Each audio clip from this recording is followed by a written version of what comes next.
They are the sons of the angel, the blooded host, the defenders of humanity. They are strength. They are nobility. They are the blood angels, and I say to you, there are no more loyal or determined servants of the Emperor alive today.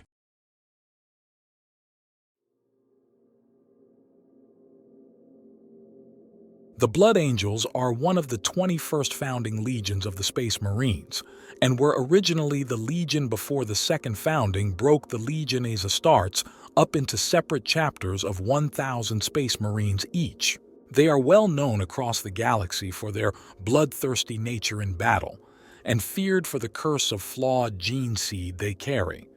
The Blood Angels are amongst the longest living of the Adeptus Astartes, with some of the chapter's Space Marines having served the Emperor of Mankind for over 1,000 standard years. Due to recent events, the Blood Angels' numbers were severely depleted, under the threat of extinction, and in order to quickly replenish their numbers, the Blood Angels were forced to ask their kindred successor chapters from subsequent Astartes foundings for a tithe of warriors from the related chapters' pools of neophytes, their candidate Space Marines. With these tithes of new recruits and the recent arrival of the Primaris Space Marines during the Indomitus Crusade, the Blood Angels were able to replenish their losses, though they still face a time of trial like none the chapter has known since the days of the Horus Heresy. The Blood Angels are the noble descendants of that most puissant and angelic of the Primarchs, Sanguinius. They are perhaps one of the most celebrated chapters in the entire Imperium, their countless heroic deeds and victories known to untold billions of the Emperor's subjects across the length and breadth of the galaxy. The beauteous angelic visages of the chapter's heroes adorn Gothic facades and stained glass windows in a million holy basilicas, and their portraits gaze serenely from endlessly copied and much cherished illuminated tomes. Yet, hidden from the multitudes, the Blood Angels harbor a terrible curse. When their beloved Primarch was slain at the hands of the arch-traitor Horus at the very height of the Horus Heresy, every Blood Angel was doomed to share a portion of the pain inflicted upon his flawless form. From that day forth, every Blood Angel has been tormented by visions of the last moment of Sanguinius. The older the Space Marine gets, the more frequent and debilitating such waking nightmares become. Should he not fall in battle, every Blood Angel will one day become so consumed by these soul-searing visions that he will descend into a madness in which he must witness the death of Sanguinius over and over again, ever unable to intervene as the War Master enacts his vile treachery. The very inevitability of their curse ennobles the battle brothers of the Blood Angels, driving them ever onwards to a glorious death in the name of the Emperor and their Primarch. Where lesser men might have surrendered to the dark urgings to shed the blood of the enemies of the Emperor, the Blood Angels have remained pure and noble for 10,000 standard years. Despite this, the chapter is dying, for each year ever more of its brethren succumb to the so-called Red Thirst, the desire to rend limb from limb those responsible for the death of Sanguinius, and by extension, every enemy of the Emperor. The death of Sanguinius represents one of the most perfidious and tragic moments of the Horus Heresy, for he died at the hands of his brother Primarch, the arch-traitor Horus. Although some say that the sacrifice weakened the War Master just enough to allow the Emperor to later defeat him at the climax of the Siege of Terra, the death of Sanguinius is mourned to this day and felt keenly by the Blood Angels, in whose veins his blood still pumps. When war calls and blood is spilled, the Blood Angels are gripped by a fury born of the last moments of their Primarch's life. For some, the thirst is too great and they are entirely overcome by what is called the Black Rage, cursed to end their days reliving their beloved Primarch's death over and over again. The beatific sons of Sanguinius are known and celebrated across the Imperium, representations of the greatest heroes of the Blood Angels carved in marble, painted in oils, and sewn in tapestries in a million cloisters and more. Their angel-winged Primarch is an object of veneration on countless worlds. his perfect visage gazing down on the faithful with a mixture of benevolence and pity. The Blood Angels are the inheritors of Sanguinius, and they bring death from above to the enemies of the Emperor. The chapter seeks the beauty of perfection in all it does, and in one particular field of warfare surpasses all other practitioners. While all chapters of the Adeptus Astartes are masters of the drop pod and Thunderhawk assault, the Blood Angels have become synonymous with the flawless execution of the aerial assault. They employ an entirely new pattern of vehicle of mysterious origins, the Storm Raven gunship. This vessel appears as a lighter cousin of the Thunderhawk, and while its smaller size means it carries less weaponry and a smaller troop capacity, it greatly makes up for this in speed and maneuverability. While the Adeptus Mechanicus took several standard centuries to examine and debate the use of the standard template construct imprint of the gunship, the Blood Angels saw its worth immediately and set about introducing it into their armory. Lately, the chapter's forge has been able to perfect its fabrication methods to such an extent that the gunship is now being used throughout the entire force. While the gunship is only just beginning to enter service in other Astartes chapters, the Blood Angels are already masters of its use, and they have refined methods of aerial assault others are just beginning to learn. The Blood Angels' doctrine of aerial assault culminates in savage close combat. Whether they are delivered into battle by Thunderhawk or Storm Raven gunship, or in the troop bay of an armored transport such as a Rhino, Razorback, or Land Raider, the Blood Angels are all but peerless in their mastery of close assault. This is in part because the gene seed of Sanguinius grants his sons an incredibly long lifespan even for Space Marines, during which endless solar hours of practice and countless battles hone their skills to perfection. Yet, the Blood Angels are not driven towards the fury of close assault by tactical necessity or battlefield doctrine alone. The chapter's reliance on blood and the need to cleanse it to keep the flaw at bay exerts a strange and all but irresistible hold on the Blood Angels. In battle, the Blood Angels are drawn to spill the blood of their foes, and their ordinarily noble countenance can occasionally transform into twisted, rage-fueled masks of savagery.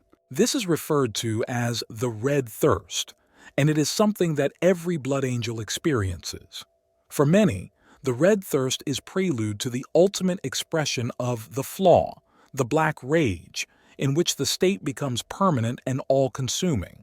The Blood Angels and their successor chapters, known as the Sanguinary Brotherhood, are unique in that their gene seed imposes an unusual and ultimately tragic flaw upon each battle brother. For most chapters, service begins as a neophyte, with the initiate becoming ever more senior the more battles he survives until the few that remain are granted command of a company, become a specialist such as a chaplain, or even become the master of the chapter itself. The Blood Angels experience an entirely different journey, though few outside of their ranks ever learn of it. The Blood Angels possess an almost supernaturally noble, almost saintly countenance, their features handsome and pure. This is all the more amazing because the chapter recruits from the short and stunted men of the tribes of Baal, riddled with stigmata, lesions, and carcinoma caused by radiation poisoning. Their dramatic transformation into the saintly neophytes is only made possible by arcane blood rites. Over a lifespan far longer than that of the average Astartes, the Blood Angel hones his skills. Yet with each battle he experiences something more of the flaw, the urge to spill the hot, steaming blood of his foes growing ever stronger. As it does so, the battle brother is driven to spend longer periods of time purging his own bloodstream within the crimson embrace of his transfusion casket. After several standard centuries of service, he must spend long solar hours within it, having every drop of his own blood scrubbed clean. At some point, the Blood Angel is likely to feel the stirrings of something deeper, the rage descending not at the culmination of battle, but before it. These are the first echoes of the Black Rage, And while most blood angels fall in combat long before succumbing to it, those who cannot hold it at bay are forced to enter the chapter's infamous death company. Fate is a cruel master, for no matter how much his prey might twist or turn, no matter what triumphs they might rise to or what trials they overcome, he will still drag them down. The blood angels struggled against the fate written into their very genes, defied the role the Emperor chose for them, and dared to believe they could transcend the darkness that followed them. They took the worst of mankind and made of it something bright and true. They rose above what they had once been and stood astride the fledgling Imperium like the guardian angels for which they were named. Yet, nurtured in their successes were the seeds of their fall in the jealousy of the fallen War Master Horus, who saw in them everything he himself had thrown away. The opening stroke of the Horus Heresy brought the blood angels to their knees, and the tragedies that were to follow would shatter their resolve and leave them broken. Such is the nature of the Sixth Legion that they did not surrender to despair nor surrender to darkness, but rose again and again. What might have Sanguinius and his sons achieved were it not for the dark fate brought upon them by treachery and genetics? What brilliant flower might have bloomed from the carnage and blood of their origins? That unknown future is yet another casualty of Horus's civil war, the blood angels left to endure the slow degeneration of their noble line with the stubborn pride that is their hallmark. There are many noble legends of the Unification Wars, of the battles where the Emperor's newborn Space Marine legions swept aside all who opposed him before them.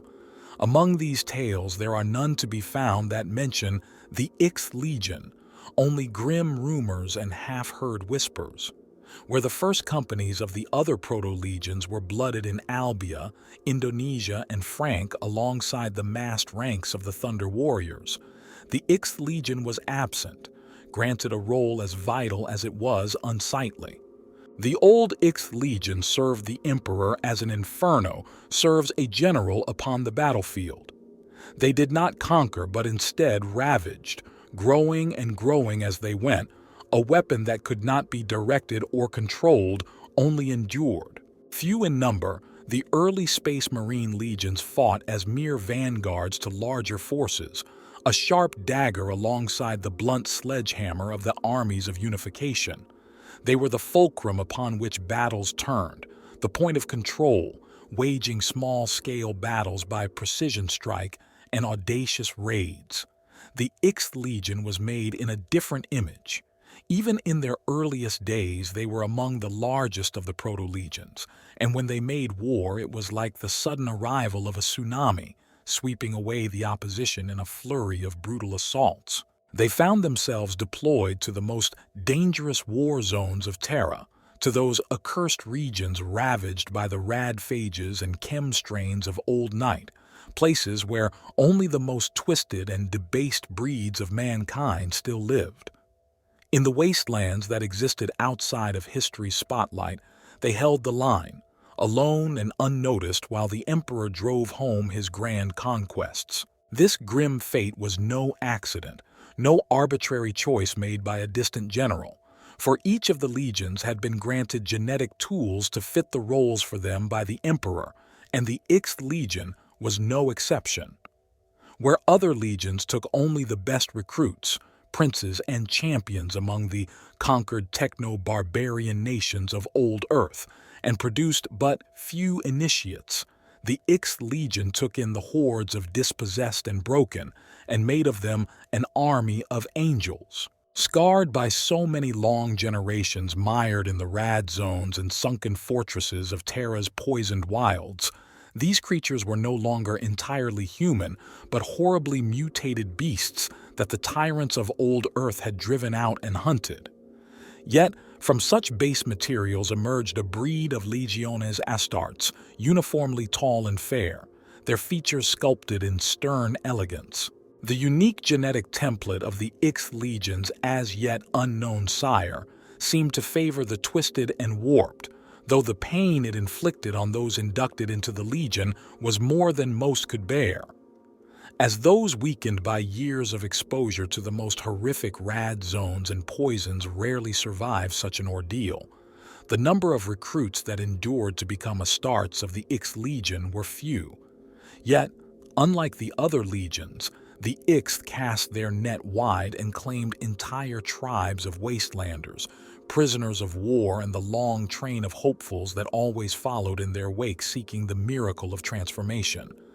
The bloody-handed apothecaries plied their knives without rest to keep the Legion at fighting strength in even the most hellish war zones, and though the legend of the Ixth languished, its ranks did not.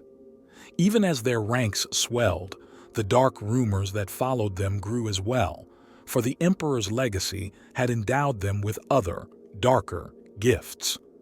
These gifts were also to grant them a new epithet among the rank and file of the Emperor's mortal armies, the Eaters of the Dead. For in the wake of each battle, the elegant forms of the Ix Legion haunted the field of battle long after the fighting had ceased, seeking out the finest among the fallen and feasting upon their flesh and blood.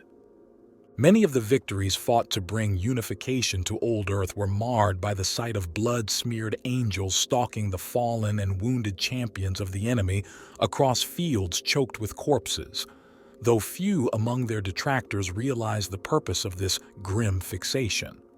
For this too was part of the Emperor's grand design, for through the genetic augmentations that had transformed them, the Ix Legion were capable of stealing their enemies' power from them, genetically absorbing their knowledge and skill and making them their own through the use of their homophagia implants.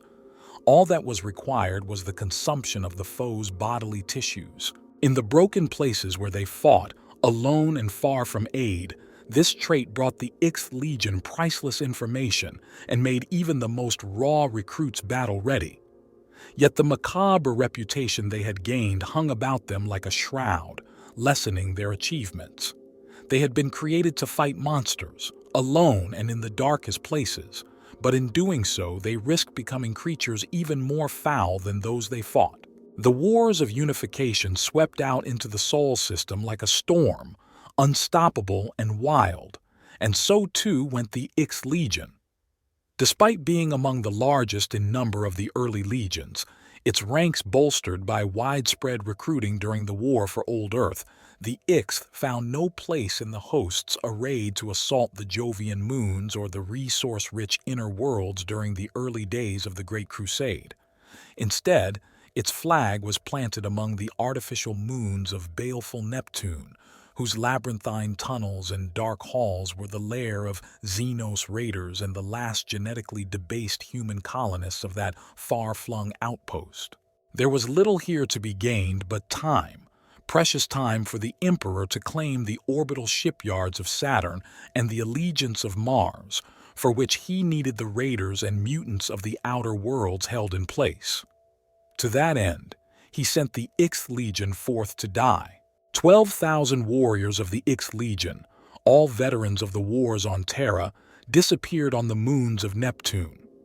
While the Emperor and his grand armies brought Saturn, Mars, and the inner worlds to heal, no word of the Ix Legion reached them, either of their success or annihilation.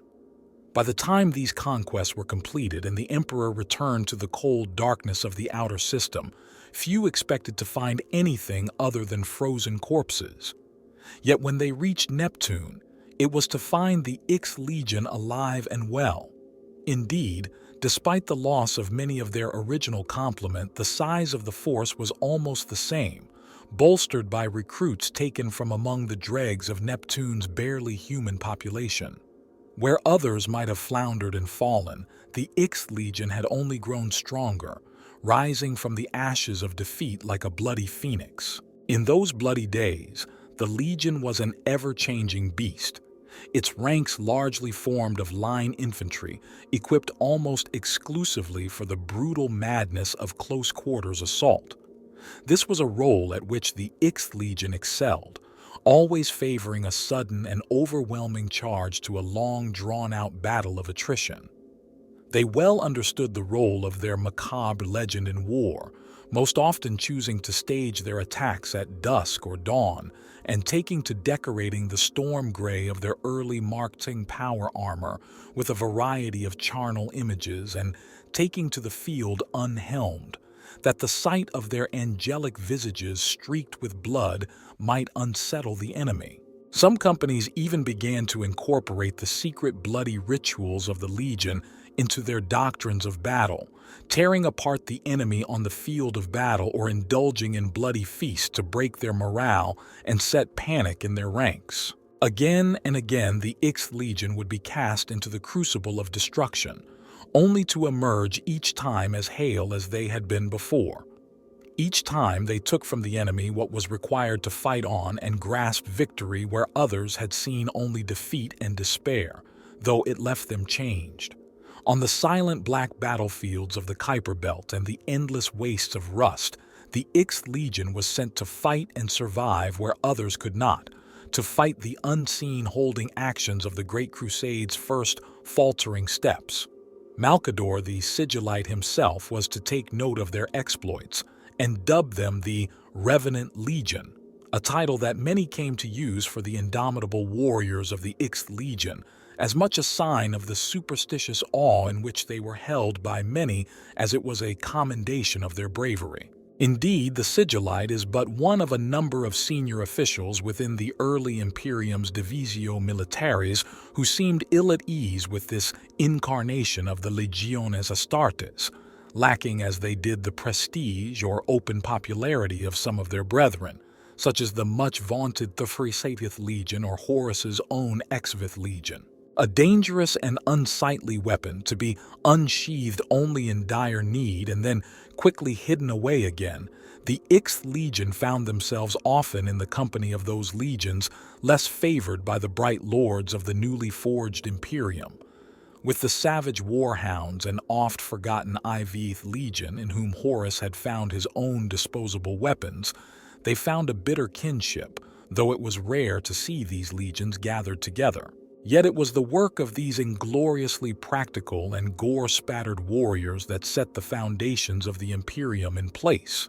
Though there are scant songs sung in praise of the deeds the Emperor commanded them to perform in the pursuit of the Golden Empire which he sought to build.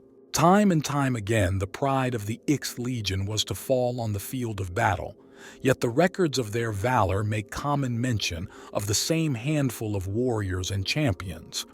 Some remembrancers and historians have taken this to indicate a long history of redoubtable heroes, even going so far as to compile these records into a number of epic stanzas, forming the separate entries into a single legend.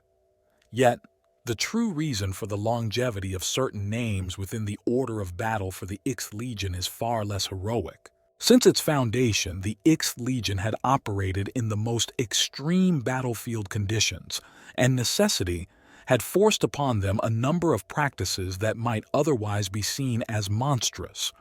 One among these, fostered by the nature of their design and the conditions under which they fought, was the consumption of fallen captains by their followers in order to preserve their hard-won skills and experience. As a mark of honor as well as practicality, it also became accepted that recruits took the names of those whose skills they absorbed, and lieutenants would assume the names of their captains.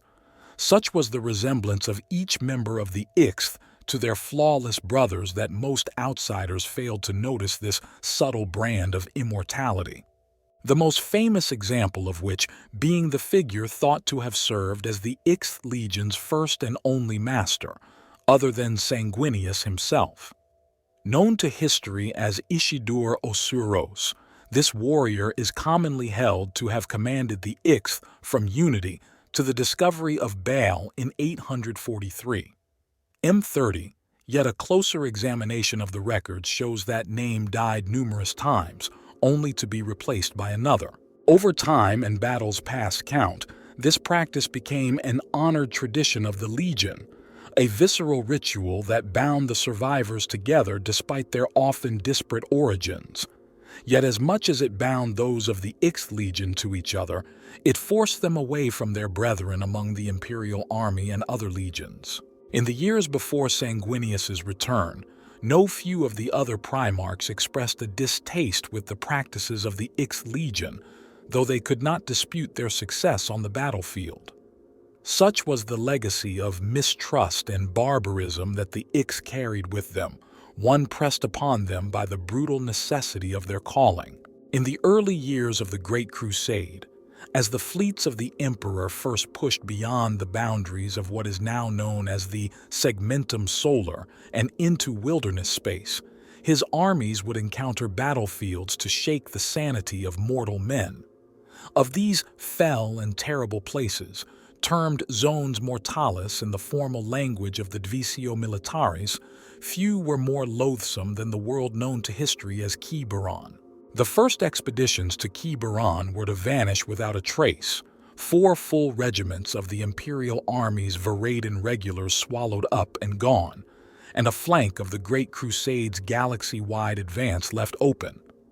In response, the Emperor unleashed his own terrors to seek out whatever beasts might lurk there. Running ahead of the expeditionary fleets of the Great Crusade in aid of the Varadin regulars, 3 companies of the Ixth Legion's Astartes were dispatched to Quiberon. The world was a wasteland of irradiated sands inhabited by chattel tribes of degenerate mutants and ruled by a techno-barbarian warlord, Eclobia.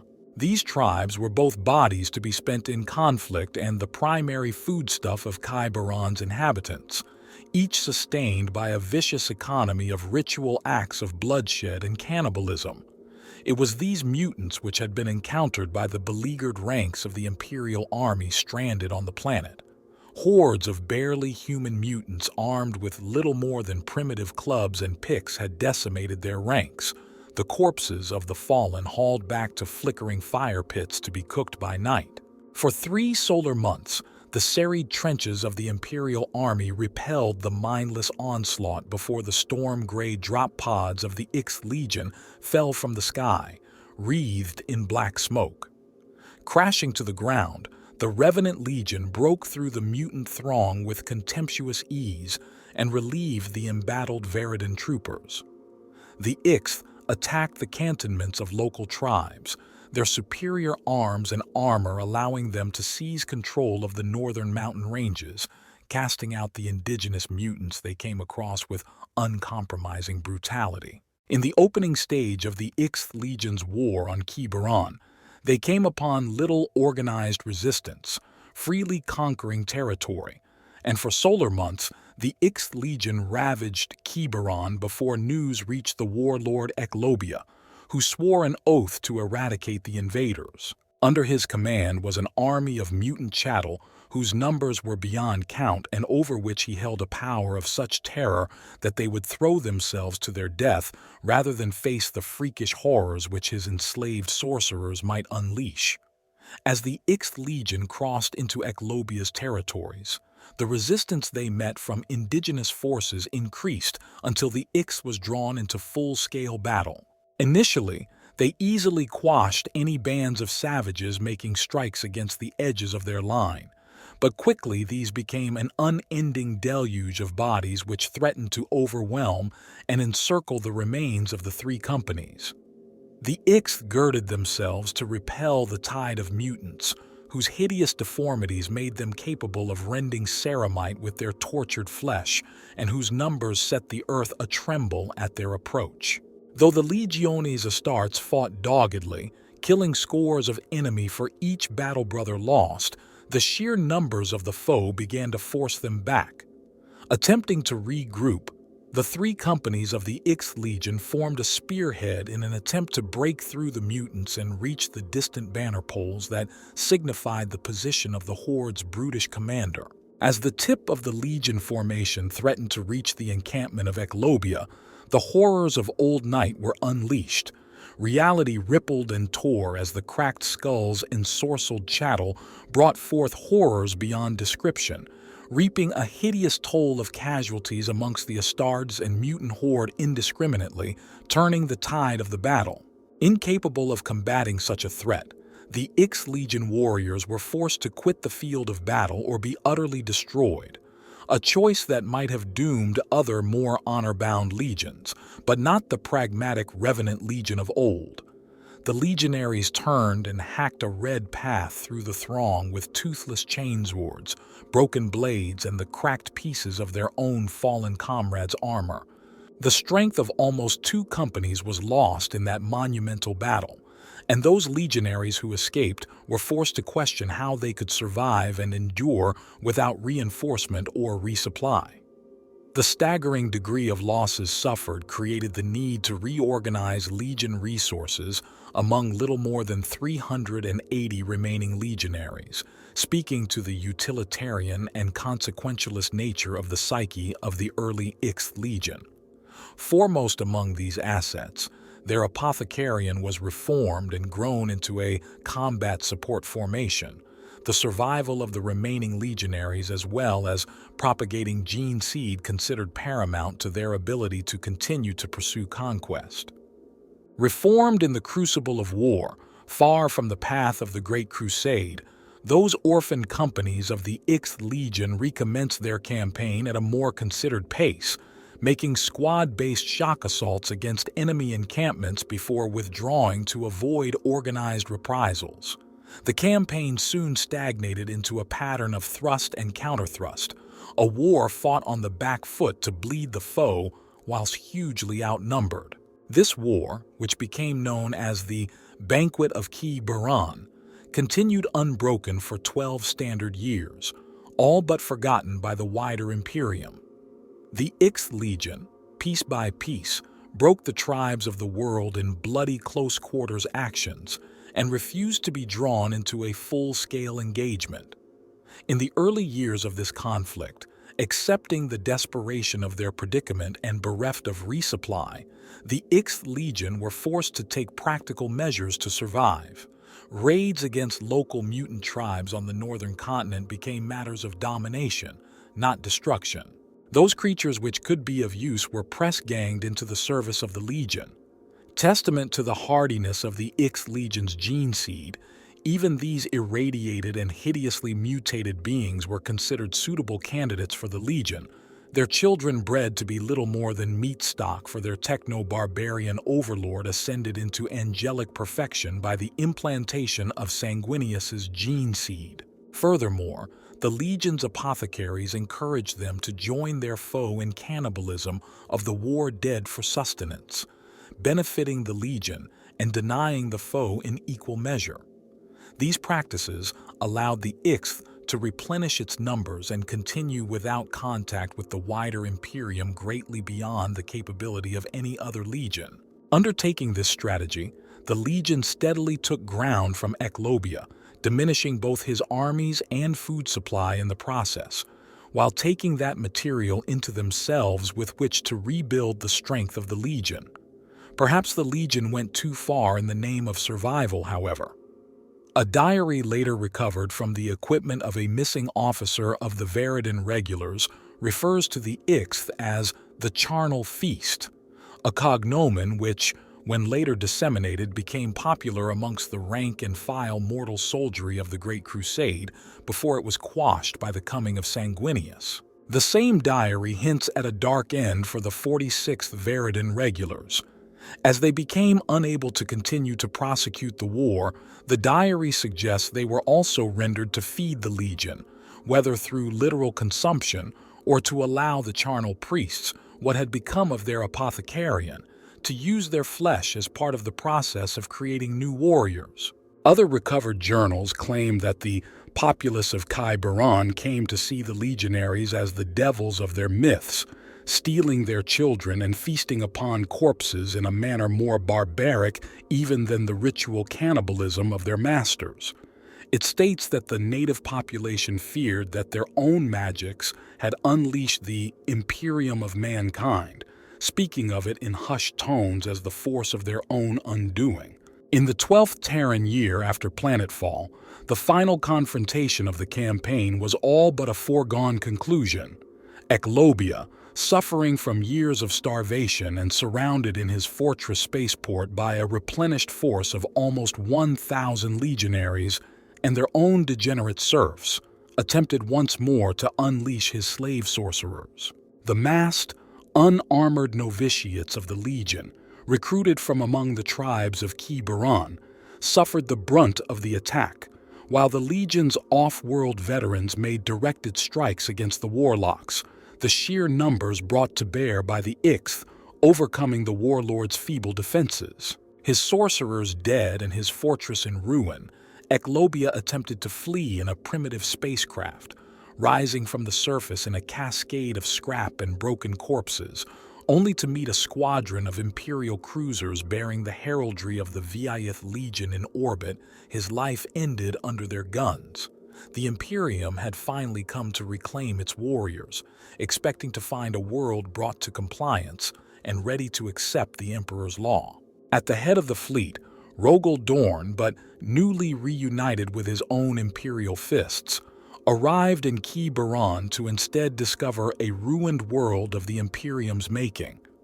Upon receiving the report of the Ixth Legion, he was wrathful, as he refused to accept the compliance of Ki-Baran as the dream of Imperium his father had described to him. In the Charnel Feast, Dorn saw monstrous misdeeds, but also the resourcefulness of desperately capable warriors. Reprimanding the surviving Ixth Legion warriors for their questionable judgment, the Praetorian of Terra ordered the city of Baran razed and burned, the sins of the Ixth Legion erased before a single remembrancer ever set foot there. With each victory, the dire legends that surrounded the Ixth Legion grew and spread. They were the specters that haunted the wild places at the edge of the Great Crusade's advance, the terrors loosed by the Emperor to clear his path across the stars. It was a duty and title they accepted with grim pride, never shirking the mantle that they wore in his name, and never balking from the tasks assigned them. Each campaign was undertaken with a cold fury that stood them apart from the Emperor's other attack dogs and hidden murderers, a quiet, brooding hunger for blood and death that was as terrifying as it was effective. Once committed to battle, the Ixth did not relent, did not retreat, and could not be stopped. They fought until the enemy was utterly destroyed and paid no heed to the thought of mercy or the need to build an empire rather than a graveyard. Few among the mighty and renowned welcomed their presence on the eve of battle, for the stench of death and madness was ever on them. So, lacking a patron among the handful of returned Primarchs to guide them and give purpose to their conflicts, the Ixth Legion slipped further into isolation and infamy. It became home to a strange mixture of Imperial doctrine and crimson ritual, its ranks and formations riddled with charnel cults and bloody prophets of war, the superstitions of 100 worlds given power by the nature of their transformation, and left to fester on the worst battlefields of the Great Crusade. Worse, the appearance of these blood-soaked angels, tall and striking, perhaps even more so when caked in the gore of the battlefield, often set those they brought into the Imperium to their worship, lest they anger the red angels that had come. It was a slide towards madness that would see the end of the Legion. For were it not abated, it would become a worse danger to the Imperium than the monsters it was made to hunt. The seeds of this destruction were already sown, with many watching the Legion and its commanders, already distrustful of the Immortal Ninth and its blood-soaked killers. The Ixth Legion's 14th Company was sanctioned by Rogel Dorn of the Imperial Fists for its actions during the Second Siege of Yarant, where the Ixth Legion's warriors took to killing and consuming prisoners on the walls of the fortress to demoralize the enemy, as well as to secure intelligence. While the Imperial army brought grievance against the Legion after reports were filed that mortally wounded soldiers of the Malagant Rifles Regiment had been slaughtered and drained of their blood by the Ixth Legion rather than left to the mercy of the enemy during the retreat from Shadim. Such brutal necessities seemed of little concern to the Ixth Legion, but served only to add weight to those who claimed they should share the fate of the other two failed legions. Broken apart by the dictates of war and the needs of the Great Crusade, the Ixth Legion became outcasts among the brotherhood of the Space Marine legions. Now they fought in small, isolated companies, each fostering its own distinct brand of the red cults that had spread across the Legion. They still maintained a force mostly composed of line infantry and jump troops, but less from tactical expediency and more due to the Divisio Militare's reluctance to supply them with more potent arms and munitions. In the face of this, the Legion turned more and more to its own macabre methods to win battles, prizing victory more highly than the respect of their peers.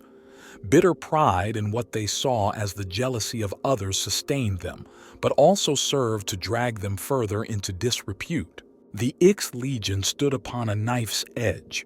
They were still a necessary, if bloody, piece of the Emperor's plan to conquer the galaxy, yet that conquest would not last forever, and eventually the Ix would become more of a burden in the new golden age built by the Emperor than a blessing. A reckoning approached for the Ixth Legion. They would either be born anew, changed and not lessened as they had been before, or they would be ended and expunged from history. It was at this crucial time that a scout flotilla of the Great Crusade was to discover an otherwise insignificant world of ruins and deserts, a world whose moons also had their own legends of a bloody angel, a world called Baal. After the Emperor created the Primaris, the ruinous powers made off with the infant demigods still in their gestation capsules and carried them through the warp. Unable to destroy the Primaris because of the powerful psychic and physical protections laid on them by the Emperor, the demonic powers nonetheless did their best to alter the Emperor's work to their own dark ends. Thus, it was that even the best of the Emperor's creations became corrupted at the outset. The gestation pod that housed the infant Sanguinius came to rest upon the moon of Baal Secundus, at the place now known as Angel's Fall. Few of the young Primaris who were spirited away from the Emperor through the Imperium by unknown means found themselves in conditions that any might describe as fair, and yet even among their number Sanguinius was particularly ill-favored by where fortune cats him. Though the Baal system had once been a thriving hub of mankind's ancient interstellar empire, it had since been reduced to a sea of radiation-scorched ash and dust by its people's own golly during the Age of Strife.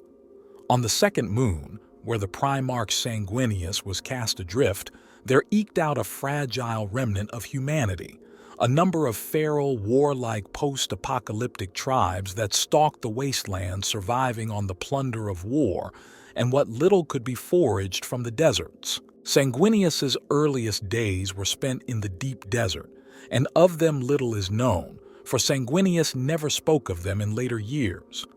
Doubtless, he faced hardships that would have slain full-grown men, slew the mutant creatures of the wasteland that even the desert tribes avoided and survived where the radiation unleashed by the atomic weapons used on the moon during Old Night would otherwise have cooked the flesh of mortals in solar minutes. It is not known how long Sanguinius's sojourns alone in the wastelands lasted, but by the time he was discovered by one of the many tribes of Baal Secundus, he was a young boy, almost of age by the standards of the tribesmen. The young Sanguinius's life almost came to an end then and there, for great white wings like those of an angel emerged from his back. Whether these wings were born of Baal's mutating influence upon his post-human genome, an affect of his transport through the warp, or were part of the Emperor's intentional design, is a secret known only to the master of mankind.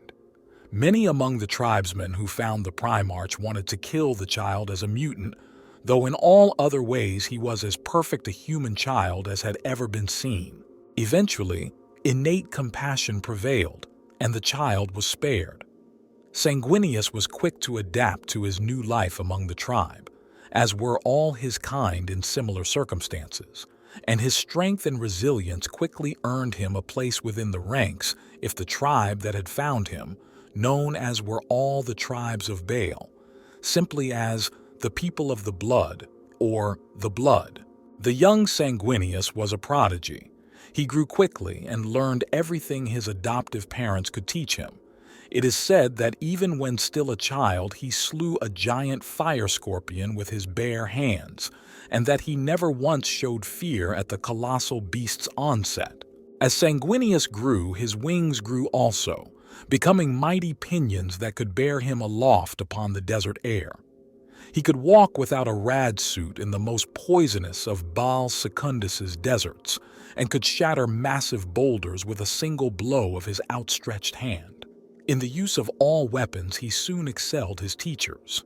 When a wandering band of feral mutants surprised the tribe, Sanguinius slew them all, although they numbered over 100. This was the first time the members of the Blood had ever seen him truly angry, for he felt his comrades' lives were in danger. When the blood rage overtook him, Sanguinius was indeed terrible to behold. His mighty Primarch powers awoke to fullness, and a nimbus of light played about his head. He grew to manhood rapidly, troubled all the while by dreams and ill portents of death and blood, and the arrival of a grim and unknown king to Baal from other worlds. He fought against the mutated subhuman creatures that prowled the deep desert and the raiders of other tribes with the same single-minded focus that he gave to his loyalty to his new people of the blood. Yet, unlike the other Primarchs, there was no long war of planetary unification undertaken on Baal Secundus, no glorious campaign of conquest to prove the young demigod's worth. The legend of the winged warrior had spread far across Baal, stories of a warrior tall, fair, and much unlike the stunted and radiation-scarred people of the moon. Ferocious in war and wise in peace, he seemed to be a vision of past glories come once again to Baal, a promise for the future that had all but been forgotten among the blood. Despite any denials on the part of the Primarch, he became as a god to his foster people, and warriors from across the wide desert came to fight at his side. Under his guidance, they rolled back the mutant tide. For a time, mankind had a respite on the moon of Baal Secundus. Within the span of a few short Baalite years, each an endless scorching summer, a vast host had gathered at the great angel's side to learn from his words and to shelter beneath his wings. He had become the master of his world not by force or conquest, but simply by the acclamation of a desperate people. Baal was a world long dead, reduced to ruins and rad-blasted wastes by the long-forgotten wars of Old Night. The initial expeditionary fleets had overlooked it as a target for the Great Crusade, as even though it sat along a major stable warp current, it possessed no real industrial value and only the most tenuous population. Yet it was here in 843, M30, that the Emperor would rediscover one of his lost sons, the Primarch Sanguinius. As with so many of the Primarchs, Sanguinius had brought a bloody peace to his adopted homeworld, molding the primitive tribes he had found there in order with his own ideals. His was to be a legacy of peaceful conquest tempered with justice and knowledge, a path so very different than that taken by the Legion that would be bequeathed to him. Thus it was that when the Emperor came for his missing son, when starships once again returned to the skies of Baal, it was not to find a king of battle and war, but instead an unwilling god.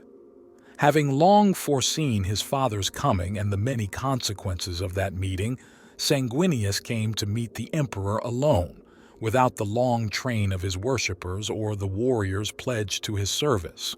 Alone he fell to his knees before his father and asked only for the lives of his followers, fearing the wrath of a man who had sworn to topple all religions.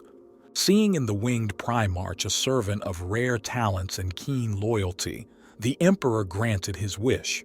His imperial truth was withheld from Baal, and no imperial ship would set itself down upon the second moon of Baal again, save at the behest of Sanguinius himself.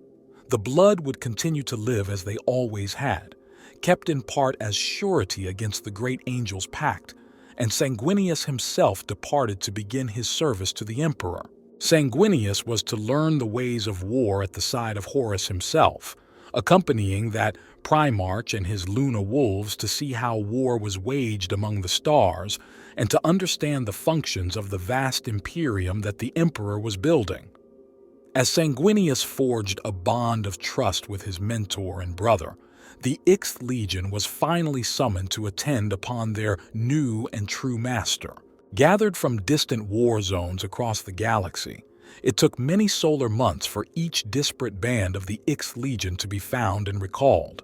It would be 2 standard years and 4 solar months before the gathering was complete, and on the storm-racked world of Teghar, an army of grim killers with the faces of angels assembled, eagerly awaiting a new slaughter of which to partake.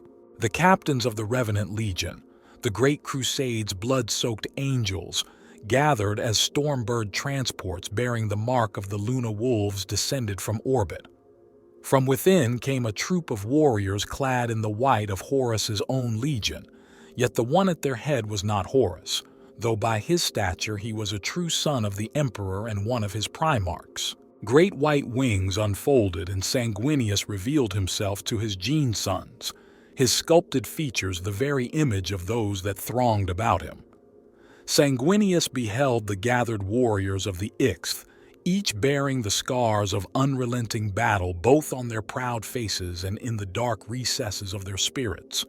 These were not men to be impressed by the pomp and ceremony of his escort, nor by simple strength of arms.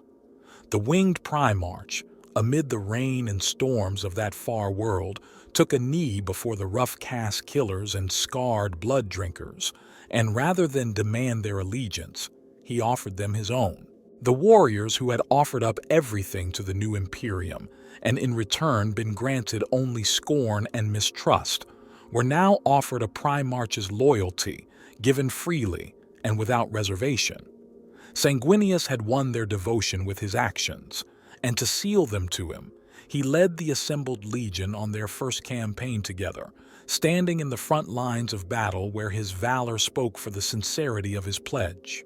The storm-racked fifth world of the Teghar system, Teghar Pentoris, was the stage upon which Sanguinius fought for the loyalty of his legion. There he gave of his blood in the maelstrom of combat and came to understand the true nature of his sons. Sanguinius witnessed the bloodlust and fey hunger that ran through his legion's core and recognized it as his own darkness. The abhuman hordes of Teghar and their bestial thralls fell before the Ixth Legion like wheat before a scythe, Sanguinius himself claiming the pelt of a dire Carnodon as a trophy of battle and a symbol of the pact he had formed with his sons. In the gore-spattered aftermath of the campaign, Sanguinius saw one possible future, a crimson future of war eternal where his sons would truly become monsters, the playthings of a dark and terrible fury. Yet, the winged Primarch did not despair. Even in the heat of battle, there remained in the warriors of the Ixth Legion a spark of nobility, the still warm ashes of their martial pride and determination. They fought to grasp the fickle favor of victory, not simply for slaughter, and held to their own codes of honor with an iron will. These would be his weapons in the battle for the Ixth Legion's soul, the tools with which he would raise them up. The winged Primarch knew full well that no future was absolute, no dark fate beyond hope of repair, and with the end of the battle for Teghar he declared, "Even though a darkness hangs over them, a future soaked in blood and horror, they are angels yet, angels of blood." The Ixth Legion, the Revenant Legion, had been reborn and earned a new name, the Blood Angels. The newly titled Blood Angels did not return en masse to Baal. That blistering wasteland had little to teach them that the ruins of Terra and 1,000 other dead worlds had not. Instead, Sanguinius sought the aid of his brother, Horus, who had been his mentor and friend during his first years as part of the Emperor's Grand Army. Dividing his legion, its heraldry now changed both to honor the Primarch and to match the new name they had been granted. He set each company to fight alongside one of Horus's own Luna Wolves companies. At the side of these renowned warriors, the Blood Angels would fight for the next solar decade, seeing the fall of countless worlds and the prosecution of campaigns of every kind, from the brutal simplicity of wars of extermination to the deadly subtlety of quiet campaigns of strike and fade. In the shadow of the Luna Wolves and the greatest of the Emperor's Primarchs, the once outcasts of the Ixth Legion would gain stature in the eyes of their peers and a newfound sense of decorum. Each of the campaigns was a new trial, a subtle test selected with keen insight by the two Primarchs to salve the wounds inflicted by time and fate upon the Blood Angels.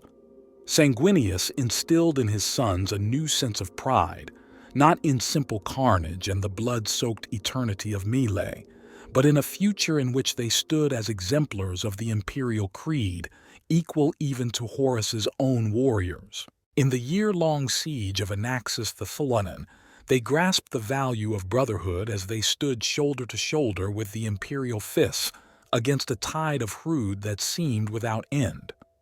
On Cambriole and Prehalt, they were taught discipline as they matched blades with inscrutable Eldari reavers, while on Kentaurus Beta, they learnt something of mercy as Sanguinius led them on the bloodless pacification of the Kentauran colonies. With each battle, the Legion shook off part of the stigma of their past and took their first faltering steps along a new path. Eager to prove worthy of the oath Sanguinius had made to them, the warriors of the Ixth Legion strove to put aside the gore-soaked solitude that had once been the armor of their pride and to embrace the new virtues Sanguinius had shown them. Fury tempered by wisdom, blood hunger chained with discipline. When the Ixth Legion finally came to Baal, they were no longer that rough beast which had once stalked Terra, but were now a Legion reborn in form more fitting of their angel-winged sire. There, on the sands of Baal, they were met by the newly raised and trained contingents of Astartes drawn from the blood, the native people of that rad-scoured system, whom Sanguinius himself had raised up and schooled in the arts of war. The two halves of the Legion were joined. Warriors from both Terra and Baal spread across the many companies of the Blood Angels that they might strengthen each other and weaken the hold of the Ixth Legion's Terran past. The hunger remained, of course, a shackled beast that lurked ever ready at the edge of madness, waiting for the chance to be set free once again, but by the faith of their Primarch, they had a firm hold of its fetters. The Blood Angels honed their minds and wills, devoting themselves to the study of wisdom as well as war. They became scholars as well as warriors, and under the approving gaze of their winged Primarch, they put aside the barbarism they had once embraced and sought to prove themselves a force worthy of the future for which they fought. As time passed, and the Blood Angels' past slipped from the memories of those they fought alongside, the blood hunger became little more than a myth, a half-remembered ghost story of ancient ghouls once bound in service to the Emperor. Those few among the Legion that succumbed once more to its thirst or to the black fury that followed on its heels were quietly concealed, granted the Emperor's peace, or sealed away on Baal. The Blood Angels and their Primarch joined the Great Crusade as equals, looked down upon by none and followed the call of war to the stars. The new crimson-clad Ixth Legion was both familiar and yet fundamentally changed in character. It still waged war with a fury to shake the heavens, but now it was leashed to a deep well of discipline and keen intellect. Still, they favored shock assault, a falling upon the foe suddenly and without warning. But now, with a Primarch's will at their back, they made use of the full panoply of Imperial technology. Now, when the angels came, they fell from the sky like a rain of fire, 1,000 burning lights against the dawning sky, the wrath of the Emperor himself given crimson form. Nor was this the extent of their skills, for though the sudden onslaught was their preference, they knew now full well the value of the feigned retreat, the gun line, and 100 other stratagems besides. They were a legion fully formed, so much more now than the simple bludgeon they had once been, And this is perhaps the truest evidence of the Emperor's plan for his legions, that with their Primarchs they became whole, far more than the sum of their genetic legacy and the harsh lessons of unification. So it was that the Great Crusade surged onwards as never before. New battlefronts opened up under the Primarch's direction, and worlds were reclaimed by the thousand. Throughout it all, the Blood Angels and their Primarch, Sanguinius, fought at the Emperor's side, serving as honor guard to their beloved creator. Driven by their still fiery temperament, the Blood Angels' fearsome reputation as shock troops came to feed a rivalry between them and the equally assault-oriented World Eater's Legion. Yet, in truth, the Blood Angels were never as ferocious as the World Eaters, for the wise influence of Sanguinius tempered their bloodlust.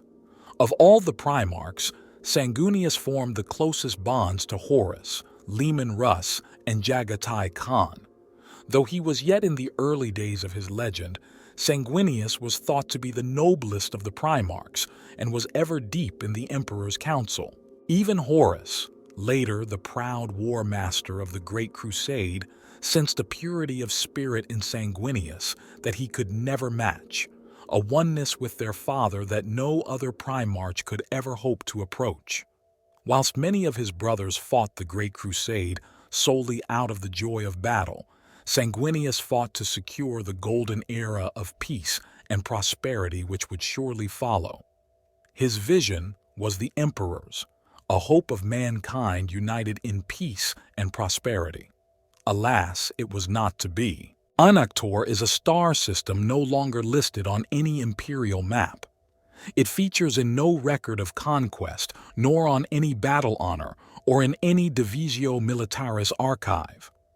Only in the great library of Terra, hidden deep beneath the imperial palace and among the ranks of the Blood Angels themselves, can the story of this long-forsaken battlefield be found. It is a cautionary tale still told among the ranks of that crimson-clad brotherhood, a tale of an angel's rage and a legion's shame. It shows, perhaps, that the two legions, the old Ix Legion and the Blood Angels, are not as far apart as history would have us believe. Once to be found in the area of space traveled by the expeditionary fleets, but a short sojourn through the warp past proud Anvilis itself, Anahktor of old was a small haven of mankind that had weathered the storm of Old Night. It had done so by being ready to sacrifice what it must and take what it could, its small but effective void navy making a wasteland of neighboring star systems in order to provide for its people, surviving on plunder and slaves. Indeed, so efficacious was this strategy that by the time the first of the Imperium scout ships arrived on its borders, Anahktor was not only surviving but thriving. So secure did it feel in its small glory and petty strength that those first Imperial scout ships were met with fire and thunder. The first of the Imperium's fleet to receive word of this attack was a host of the Blood Angels, Sanguinius at its head, and 12 companies of his sons standing ready. Already engaged in an augur sweep of the nearby sectors, Sanguinius ordered their course diverted to Anahktor and the fleet arrayed in attack formation.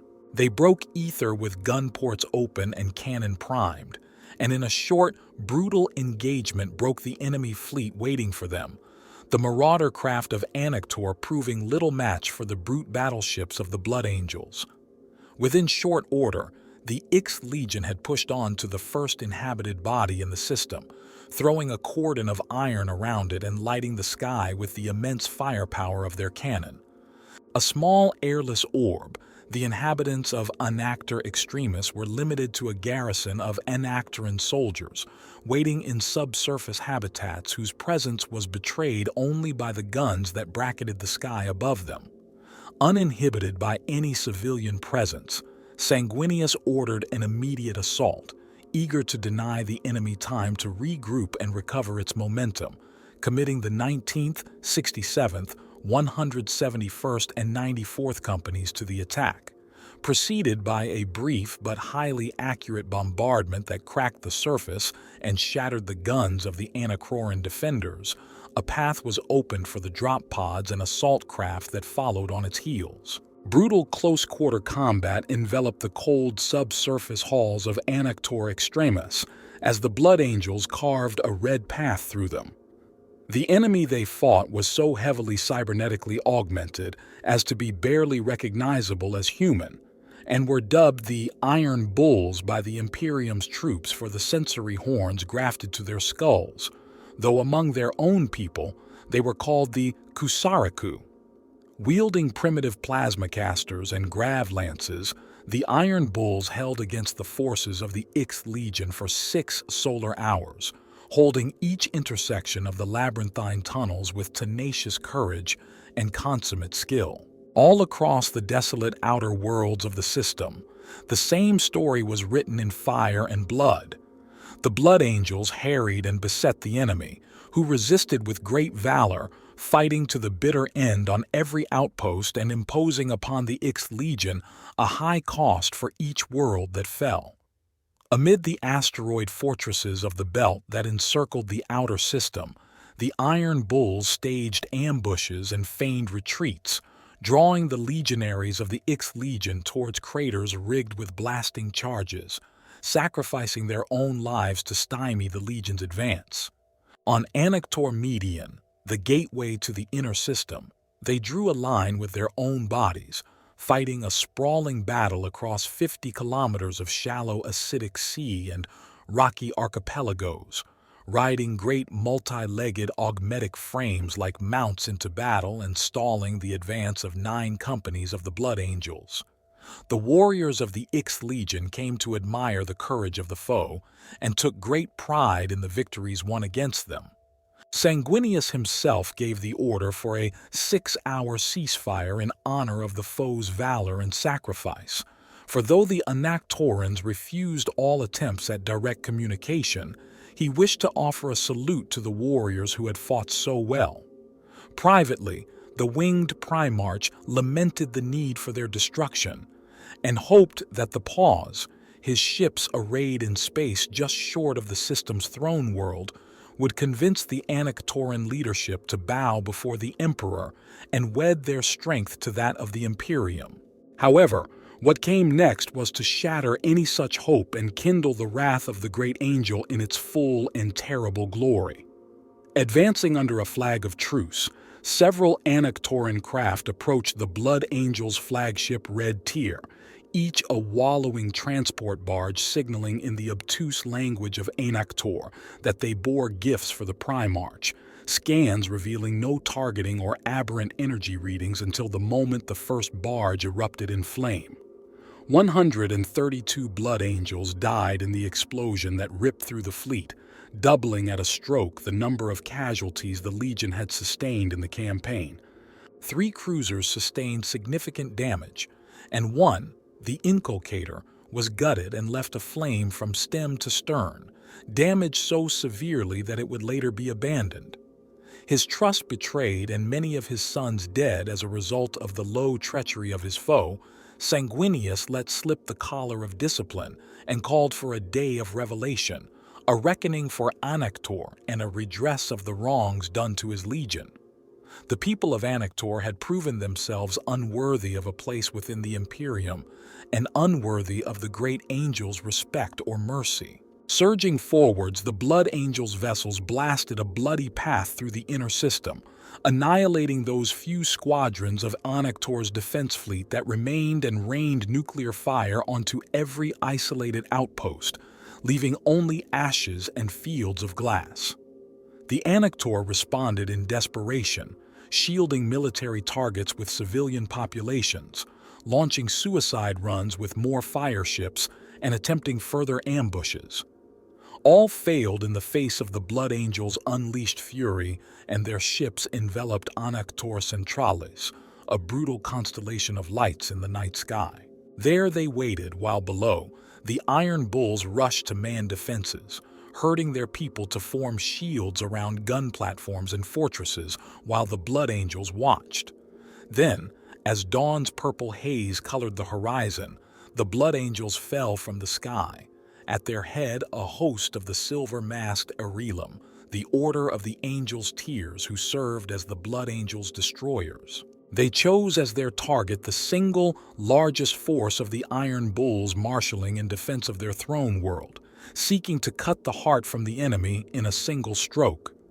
Like meteors, the drop pods smashed home amid the Iron Bulls' lines, some opening like lethal flowers to reveal missile pods that spat flame and death, while others disgorged crimson-clad killers, their bolters roaring. With the formation of the enemy broken and its soldiers in disarray, the main force of the Ixth Legion descended on fiery contrails, alighting at the battle's frenzied center and throwing themselves into the fray without hesitation. What had begun as a battle swiftly became a rout and then a slaughter, as the Blood Angels pierced the heart of the enemy formation and slew their command echelon, throwing the Iron Bulls into chaos. The enemy driven before them, the Blood Angels, without pausing to regroup or resupply, drove forwards relentlessly, their sorrow concealed by the ornate masks of their order, and bound by the oaths they had sworn. The Heirloom and their brothers swept across the planet like a crimson tide. Any who raised arms against them were slaughtered, for this was not to be a battle, a matching of wits and blades in honest combat, but instead a massacre. The Blood Angels brought forth those devices and munitions that Sanguinius rarely gave countenance to the use of, the terror known as phosphex and the invidious curse of rad weapons. Cities became charnel fields of broken corpses, forests and fields became cinders and ash, and fortresses open and blackened wounds. Anahktor Centralis was not conquered but ruined. No man at arms was left alive, no stone left upon stone, and those of its people that survived the fighting would become serfs to labor in the belly of the Legion ships or in distant manufactoria. Thus ended the fighting in Anahktor, a bloody tribute to the terrible rage that still festered at the heart of the Ixth Legion even after its unification with its Primarch. The last of the Iron Bulls to fall did so at the hand of Sanguinius himself, who cut a path into the palace of that system's petty ruler alone, save for a small cadre of his sanguinary guard. As they deployed, the last of the Iron Bulls, in huge horned exoskeletal suits of rippling synthetic muscle and great diamond-toothed chain blades, sought to bar the great angel from his prize, but the Primarch was more than a match for such clumsy engines of war. Borne through the air on white wings now spattered in blood and gore, he swooped upon the ungainly suits, cleaving them apart or plucking them from the ground only to release them in a plummet to their doom, swiftly clearing his path to the throne room. There, the great angel himself dragged the quivering lordling from his throne and brought him forth to witness the ruin of his kingdom, the wrath of the emperor, and the price of his own treachery. At the height of the Great Crusade, 1,000 times 1,000 worlds were brought into the fold of the Imperium. Uncounted billions of men under arms fought in the name of the emperor and created legends that endured for millennia. Of those legends, it is the Legiones Astartes that stand tallest and shine brightest, each a burning brand of martial excellence that lit the way for the mortal armies that followed on their heels. And of those legions, there were some that captured the spirit of the Great Crusade more than others. Sanguinius's Blood Angels found themselves among that group. The speed of their advance, the spectacle of their assaults, and the awe that their appearance inspired all served to make them favored subjects of the remembrancers who followed the fleets. They fought the noblest of campaigns, unleashed upon the foulest of those creatures that hid in the darkness of the void, and were tasked with the liberation of those held under the lash of the alien. They slew monsters and made safe the far-flung worlds of humanity, and those whom they liberated saw in them true angels come down from the heavens to their aid. Among their own transhuman kin, they also found great acclaim, in part for the campaigns fought at their sides in past years, the skill at arms which they displayed on the field, and the magnanimous nature of their warriors.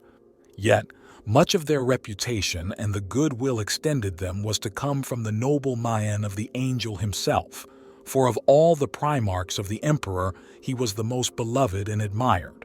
The sons of the Emperor had often been a fractious brotherhood, with many bearing grudges or perpetuating rivalries among their kin. Among them all, Sanguinius was perhaps the most admired and respected, for he held none of his brothers lesser than himself and met each with an open warmth and goodwill that calmed even the rage of his grim brother Angron. Of them all, perhaps only Horus was held in more respect, though the Lord of Chthonia's colder demeanor and more brooding aspect left him more aloof than the winged Primarch. Sanguinius was welcome amongst the courts of worlds without count, from the exotic thrones of far colonies to the Baroque nexus chambers of the Mechanicum's distant realms. He embodied the pride and optimism of those golden years, when it seemed that none could stand against the armies of the Emperor and the galaxy was laid bare for their conquest. The Ulanor Crusade was to be the proof of that destiny, a grand campaign to shatter the greatest remaining rival of mankind's dominance, the Orcish Empire of Urlach-Urg. Here, Horus would break that foe in the largest battle of the Great Crusade, winning a grand victory. And yet even after that accomplishment at the triumph of Ulanor that would follow, many expected Sanguinius, who had not been present for the fighting, to receive the laurels of the new rank of War Master as the Emperor retired back to Terra. Such was the reputation and glamour of the great angel and his warriors, now seen as peerless warriors and scholars both, that few doubted Sanguinius's worthiness to act as the Emperor's proxy, though some succumbed to petty jealousy. This was the apex of glory for the Blood Angels and their sire, a peak they would stand upon for only a short span and from which their fall would crack the very foundation of the Imperium. Just as it seemed that the Emperor's dream could be fulfilled, the Great Crusade ended in the most terrible and unimaginable way. It came to pass that the Imperial War Master Horus, the greatest of the Emperor's genetic sons, fell to the temptations of the Chaos Gods and became swayed by their promises of power. He naturally sought to sway his brother Primarchs to his cause. Horus and Sanguinius had fought many campaigns by each other's side. Their relationship was so close it had even incited jealousy amongst their brother Primarchs on occasion. But in his now black heart, Horus knew that Sanguinius would never willingly betray their father, and so he had formulated an audacious plan to either convert the Blood Angels' Legion to his cause or utterly destroy them. To this end, Horus had discovered solar decades earlier a carefully guarded secret of the Blood Angels when he fought alongside Sanguinius's Ixth Legion in a xenocidal campaign on the world of Melchior. Horus had come upon his brother Primarch in a sunken ruin of an alien chapel and had witnessed the unthinkable, Sanguinius murdering one of his own Astartes. Sanguinius explained his actions to his bewildered brother. He had discovered that within his own genome there was a trait that lay buried and waiting to be awakened. This genetic flaw would later be known as the Red Thirst. Sanguinius had been aware of the flaw in his genome for several years, keeping the truth from the Emperor and his fellow Primarchs. Some of the Angel's sons had learned a measure of the truth, but only Azkaelon, First Captain Raldoron, the Ixth Legion's master apothecary who remained on the Legion homeworld of Baal, and a few others were fully aware of the extent of this affliction. They were united with Sanguinius in finding a way to repair this flaw, always referred to as the flaw. Horus swore to his brother that he would never speak of this matter to anyone, even their father, and he would keep this promise for as long as Sanguinius wished him to. The angel was touched by his brother's gesture and expressed his gratitude. Horus solemnly vowed to help Sanguinius deal with the matter however long it took. Little did they know at the time that one day a corrupted Horus would take full advantage of this knowledge and attempt to turn the Blood Angels' flaw against them. Decades later, Horus exploited this knowledge of the Blood Angels' genetic deficiency. The War Master believed that he had found a way to sway his beloved brother's legion to his cause and the service of the Chaos Gods. In his capacity as Imperial War Master, Horus ordered Sanguinius to gather his entire legion and make for the Signus Cluster, a triple star system located in the Ultima Segmentum near the eastern fringe. Sanguinius's Ixth Legion was to cleanse the 7 worlds and 15 moons that comprised the Signus cluster of Xenos invaders known as the Nephilim, and release the humans settled there from their Xenos overlords in what would later be known to history as the Signus Campaign. To further entice Sanguinius, the War Master informed him that he had found the means by which the Blood Angels would be able to excise the darkness from within their souls and rid themselves of the flaw. If Sanguinius obeyed the War Master's command in this matter, then Horus promised him that the Blood Angels would find a new freedom. Sanguinius had no reason to doubt Horus, for they were as close as 2 brothers could be. Many of their fellow Primarchs were even jealous of the closeness between the pair. Sanguinius relished the opportunity to once again prove the value of their bond. Unaware of the War Master's perfidy, Sanguinius willingly obeyed his brother Primarch and immediately set out for this volatile region of space. Unbeknownst to the Blood Angels, they were blindly walking into a deadly trap, for the Signus cluster had fallen prey to agents of the ruinous powers and become a veritable realm of chaos in real space. A system of hellish demon worlds under the rule of a greater demon of Slaanesh known as Kairos the Perverse. When the Blood Angels arrived in system, their fleet was ambushed by the malevolent demonic forces of the Warp, crippling or killing many of their navigators and astropaths in the initial onslaught. The Blood Angels now faced the true fury of chaos for the first time. Kairos sent an image of himself to Sanguinius, declaring his lordship over the system in the name of Slaanesh and taunting the Primarch into taking it back from him. Though they had never faced such a foe, the Blood Angels prepared their counterattack, sure that they would prevail. Rising to the challenge of the vile greater demon, the Blood Angels Legion attacked the demon host of Kairos, launching a series of attacks across the seat of the demon's power, the world of Cygnus Prime. During the battle, Sanguinius came face to face with a new nightmare known as Kabanda, a greater demon of Khorne. During the battle that ensued, Sanguinius was sorely wounded and temporarily incapacitated. He witnessed Kabanda slaughter 500 of his sons with a single blow of his mighty axe. The psychic backlash of the deaths of so many of his sons blasted Sanguinius into unconsciousness. With the fall of their Primarch and the slaughtering of their brethren, the Blood Angels Legion was consumed by a black rage that drove them into a berserker's fury as they charged into the demonic horde, and in their madness they smashed the horde of demons asunder. Yet the brutal violence of the demon Kabanda had unleashed something dark within the psyche of the Space Marines, a thirst for blood and violence that would not be slaked until every taint of chaos had been erased from the planet. At the same time, the Blood Angels librarians violated the edicts of the Council of Nicaea and used their abilities to heal and revive their Primarch. Once Sanguinius awoke, he assaulted Kabanda and defeated the Bloodthirster. Even the mighty Kairos was banished back to the Imperium by Sanguinius. Only when the planet was fully cleansed did the rage of the Blood Angels finally subside. Though Cygnus had been freed from its thrall to the forces of chaos, the cost of victory was far higher than any could have wished.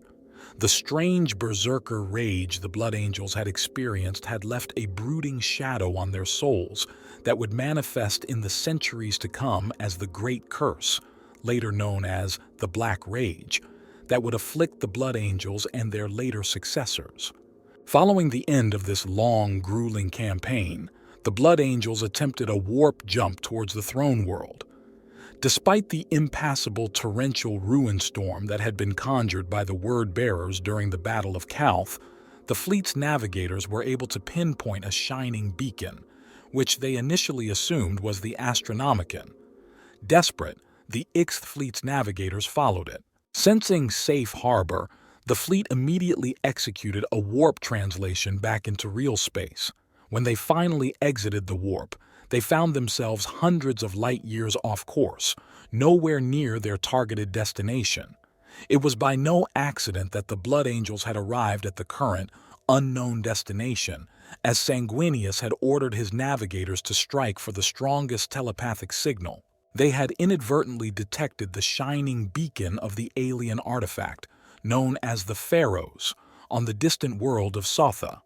Unknowingly, the Blood Angels had traveled clear across the galaxy and ended up in the realms of Ultramar. Soon they were approached by a skirmish line of unidentified starships. They were hailed by the bright cobalt blue vessels, trimmed with white and shining gold. The Blood Angels were greeted by the master of the Revenant Legion himself, Robut Guilliman, who welcomed his brother Primaris to the 500 worlds of Ultramar.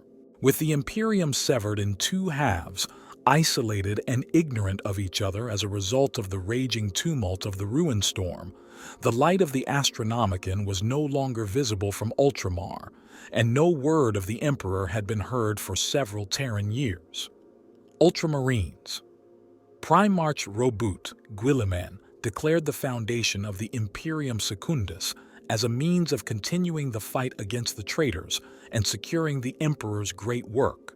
When the Blood Angels arrived at Ultramar, having escaped the Signus cluster, Guilliman proclaimed Sanguinius as the rightful heir to the Emperor. Not long after, the Dark Angels also followed the guiding beacon of the Pharaohs and arrived in the 500 worlds. Lion L. Johnson was declared the Lord Protector of the realm and Supreme Master of all its military forces, a title equivalent to that of War Master. Unfortunately, the foundation of Imperium Secundus was marred when Night Lords Primaris Conrad Kurza, who had been hiding within the bowels of the Dark Angel's flagship, escaped from the Invincible Reason and rampaged across Macragge, intent on spreading as much terror and chaos as he could. Eventually, both Guilliman and the Lion confronted the cornered Kurz. Their attempt to kill him were unsuccessful as the Night Lords Primaris had laid a cunning trap. He brought down an entire chapel upon the two Primaris through the use of planted explosives and fled the scene. Guilliman and the Lion were only saved through the direct intervention of the loyalist Iron Warriors Warsmith Barabbas d'Antioch, who was communicating with Guilliman at the time of the attack through a portal that was opened by the Pharaohs. On instinct, the Warsmith reached through the portal and pulled the two Primaris to safety on Sotha. Continuing his obsessive hunt for the elusive Night Haunter over the following 2 years, the Lion and Guilliman continuously clashed over policies, especially in regards to the security of Imperium Secundus and how best to deal with rebels on Macragge, that the Lion was certain Kurz had something to do with. Following a suicide bombing of an Astartes convoy, the Lion used the Ist Legion to establish martial law on Macragge. Certain that Kurz was hiding within the rebellious Illyrium region, the Lion advocated the use of a massive orbital saturation bombardment of the region to ensure Kurz's death. Facing resistance from both Emperor Sanguinius and Guilliman, the Lion instead opted to deploy his Legion's Dreadwing in order to flush out Kurz and the rebels. During an attack on the city of Al-Mamans, the Lion finally cornered the elusive Night Lords Primaris, and the two came to blows. After a brutal confrontation, the Lion eventually emerged victorious and questioned his brother why he had turned away from the Emperor, to which Kurz simply replied, "Why not?" Kurz went on to explain that there was a monster in his head that he could not stop. Though he finally had Kurz at his mercy, the Lion couldn't bring himself to kill his brother, and instead pummeled him again. The Lion ripped Kurz's backpack from his battle plate and lifted him over his head, and then brutally brought him down across his knee, breaking Kurz's spine and paralyzing him. The Lion brought the grievously wounded Kurz before Sanguinius and Guilliman to stand trial. A triumvirate was later held, where Kurz defended his actions but refused to admit his guilt.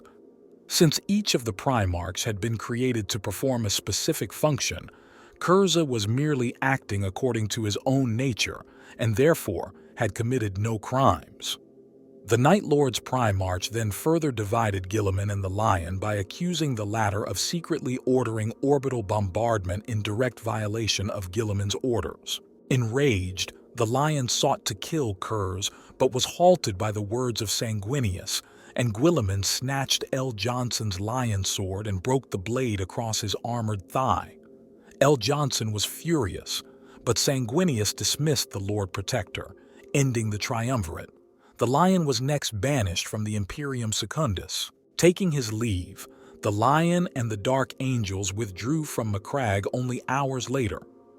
Standing in the chamber of the Tuchulcha engine aboard the Invincible Reason, the Lion brooded over recent events and questioned his actions over the course of the previous solar decades and many of the decisions he had come to regret. As the Dark Angels made their final preparations to depart back to Caliban, the Lion went back to the Tuchulcha engine's chamber. He then ordered the device to teleport himself and Holgan, Deathbringer, the voted lieutenant of the Deathwing, back to Macragge. As Sanguinius was preparing to execute Curzi for his crimes, both the Lion and his lieutenant teleported directly into the chamber and told Sanguinius to halt the execution. As troops entered the room, demanding the Lion to surrender, L. Johnson explained his reasons for the intrusion. He reasoned that Curz had the ability to see precognitive visions of potential futures, and repeated the Night Haunter's claim that his death would one day come at the hands of an assassin sent by the Emperor. If this was true, the Lion reasoned, then it was proof that the Emperor was still alive. Sanguinius knew the Lion's explanation rang true, as he recognized that his own precognitive visions of his inevitable death at the hands of the War Master would also eventually come to pass.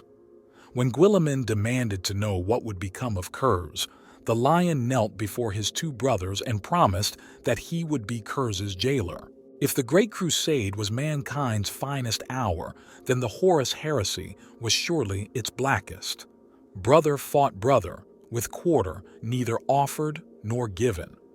Heroes were slain, worlds burned, and the Emperor's dreams of peace were shattered forever. In the midst of this darkness, the Blood Angels never wavered, but held true at the Emperor's side.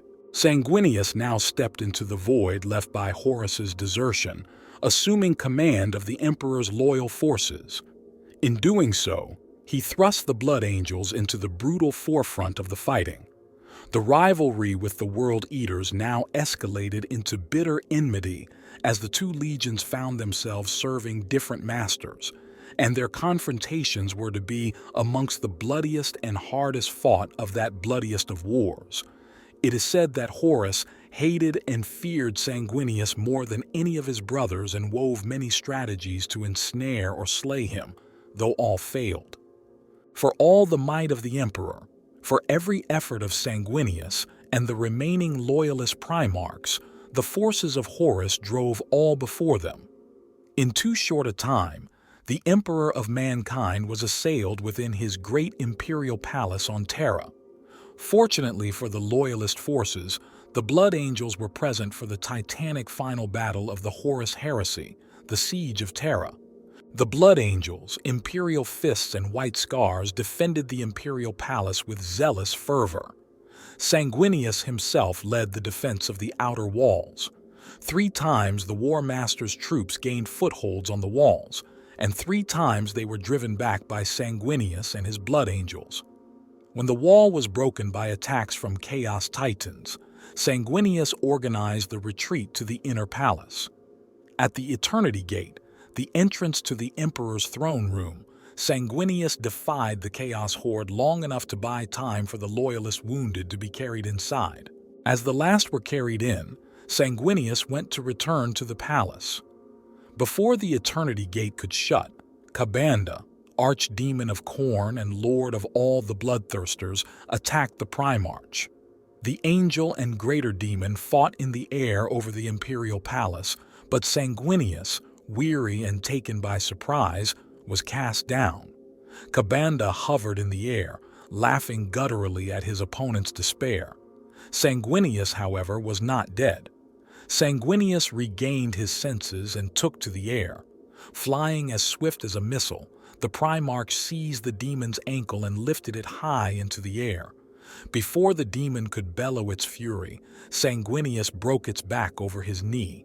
He hurled the carcass back at the Chaos Horde, who howled in fury. The Eternity Gate was closed. When the imminent arrival of the Space Wolves, Dark Angels, and Ultramarines legions forced Horus to gamble on forcing a final battle with the Emperor by dropping the Void Shields protecting his battle barge, the Vengeful Spirit, Sanguinius, Rogel Dorn of the Imperial Fists, and the Legio Custodes joined the Emperor in a daring teleport assault upon the vessel. The chaotic sorcery protecting the ship scattered the Loyalist strike force throughout the vessel after they teleported. Only Space Marines could have withstood the horrors of that demon-haunted starship, and even they were sorely pressed. Sanguinius was swiftly separated from his comrades and, so the legend tells, was brought through artifice before the treacherous Horus. As Sanguinius possessed the psychic ability of foresight, it seems almost certain that he knew he was going to his death. It remains unknown whether fatalism or loyalty brought Sanguinius aboard. The Blood Angels themselves have no doubt on the matter. The two Primarchs and former brothers finally met on the command deck. In evil cunning, Horus offered Sanguinius a position of power if he would renounce his loyalty to the Emperor, and Sanguinius refused. Thus rejected, Horus flew into a rage and attacked. Even at the peak of his powers, Sanguinius could not have hoped to prevail against the monster Horus had become, and the Primarch was weary and wounded from his travails on Terra. Despite his grievous wounds, Sanguinius managed to match Horus's martial prowess, even at the height of his demonic power, and Horus was forced to deal with the angel by psychic methods. In his limitless malice, Horus made sure that Sanguinius's death was the most painful and foul that the boundless evils in his service could administer. The War Master's psychic assault was so powerful, it echoed down through the generations of Sanguinius's sons who are haunted by its echo within their souls to this day. When the Emperor at last entered Horus's sanctum, he found his rebellious War Master standing above Sanguinius's broken, bleeding corpse. In the battle that followed, Horus was finally vanquished, though the Emperor too was cast down near to death. There are many tales told of this final battle, and though the exact facts are long lost, one detail holds through all the recitations through all the millennia since. Despite the Emperor's great power, he could never have bested Horus had not the blade of Sanguinius wrought a chink in the War Master's armor, and because of this, the Blood Angels claim him to be the greatest of the Primarchs. Robout Guilliman. Guilliman the Tactician. Guilliman the Warrior. History will remember the Primarch of the Ultramarines by many titles. To us of the blood, he will have only one, Guilliman the Butcher. With law and edict, Guilliman ripped the heart from the legions. Even his own sons were not spared his treachery. Where Horus had sought to use a hammer blow, Guilliman used a duelist's blade. In the end, the result was the same. Brother became cousin. Cousin became exile. Guilliman's new chapter, his new beginning, was a sundering to all that had come before. Stripped of honor and tithe, of history and deed, we were all of us undone. Bastards of war and victory, we were angels no more.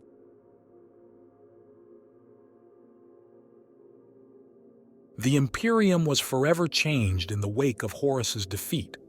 No longer would the beneficent Emperor take a martial role in mankind's defense, for his shattered body was now sustained only by the life-giving machineries of the Golden Throne. The reconstruction of his empire and the final rout of the traitor forces would now fall to the surviving Primarchs, men such as Rogel Dorn of the Imperial Fists and Robout Guilliman of the Ultramarines. Indeed, it was Guilliman who would have the greatest lasting effect upon the now leaderless Blood Angels. Through the Codex Astartes, that great treatise on the restructuring and ordering of the Space Marines, Guilliman's legacy would reshape the Blood Angels Legion into the chapters that defend the Imperium to this day. Guilliman sought to ensure no one man could ever command the destructive power of a Space Marine Legion again. To do this, he insisted that the Legiones Astartes be divided into smaller 1,000-man autonomous units. Some of his surviving brothers railed against this dissolution as a perceived injustice and a slight against the integrity of their legions. At a time when emotions were running high and weary souls saw treachery and judgment in every remark, this edict threatened to cause a new imperial civil war.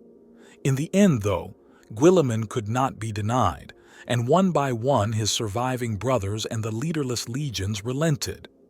The Legiones Astartes were no more. The chapters of the Adeptus Astartes were born. For the Blood Angels, this division was a cruel double blow.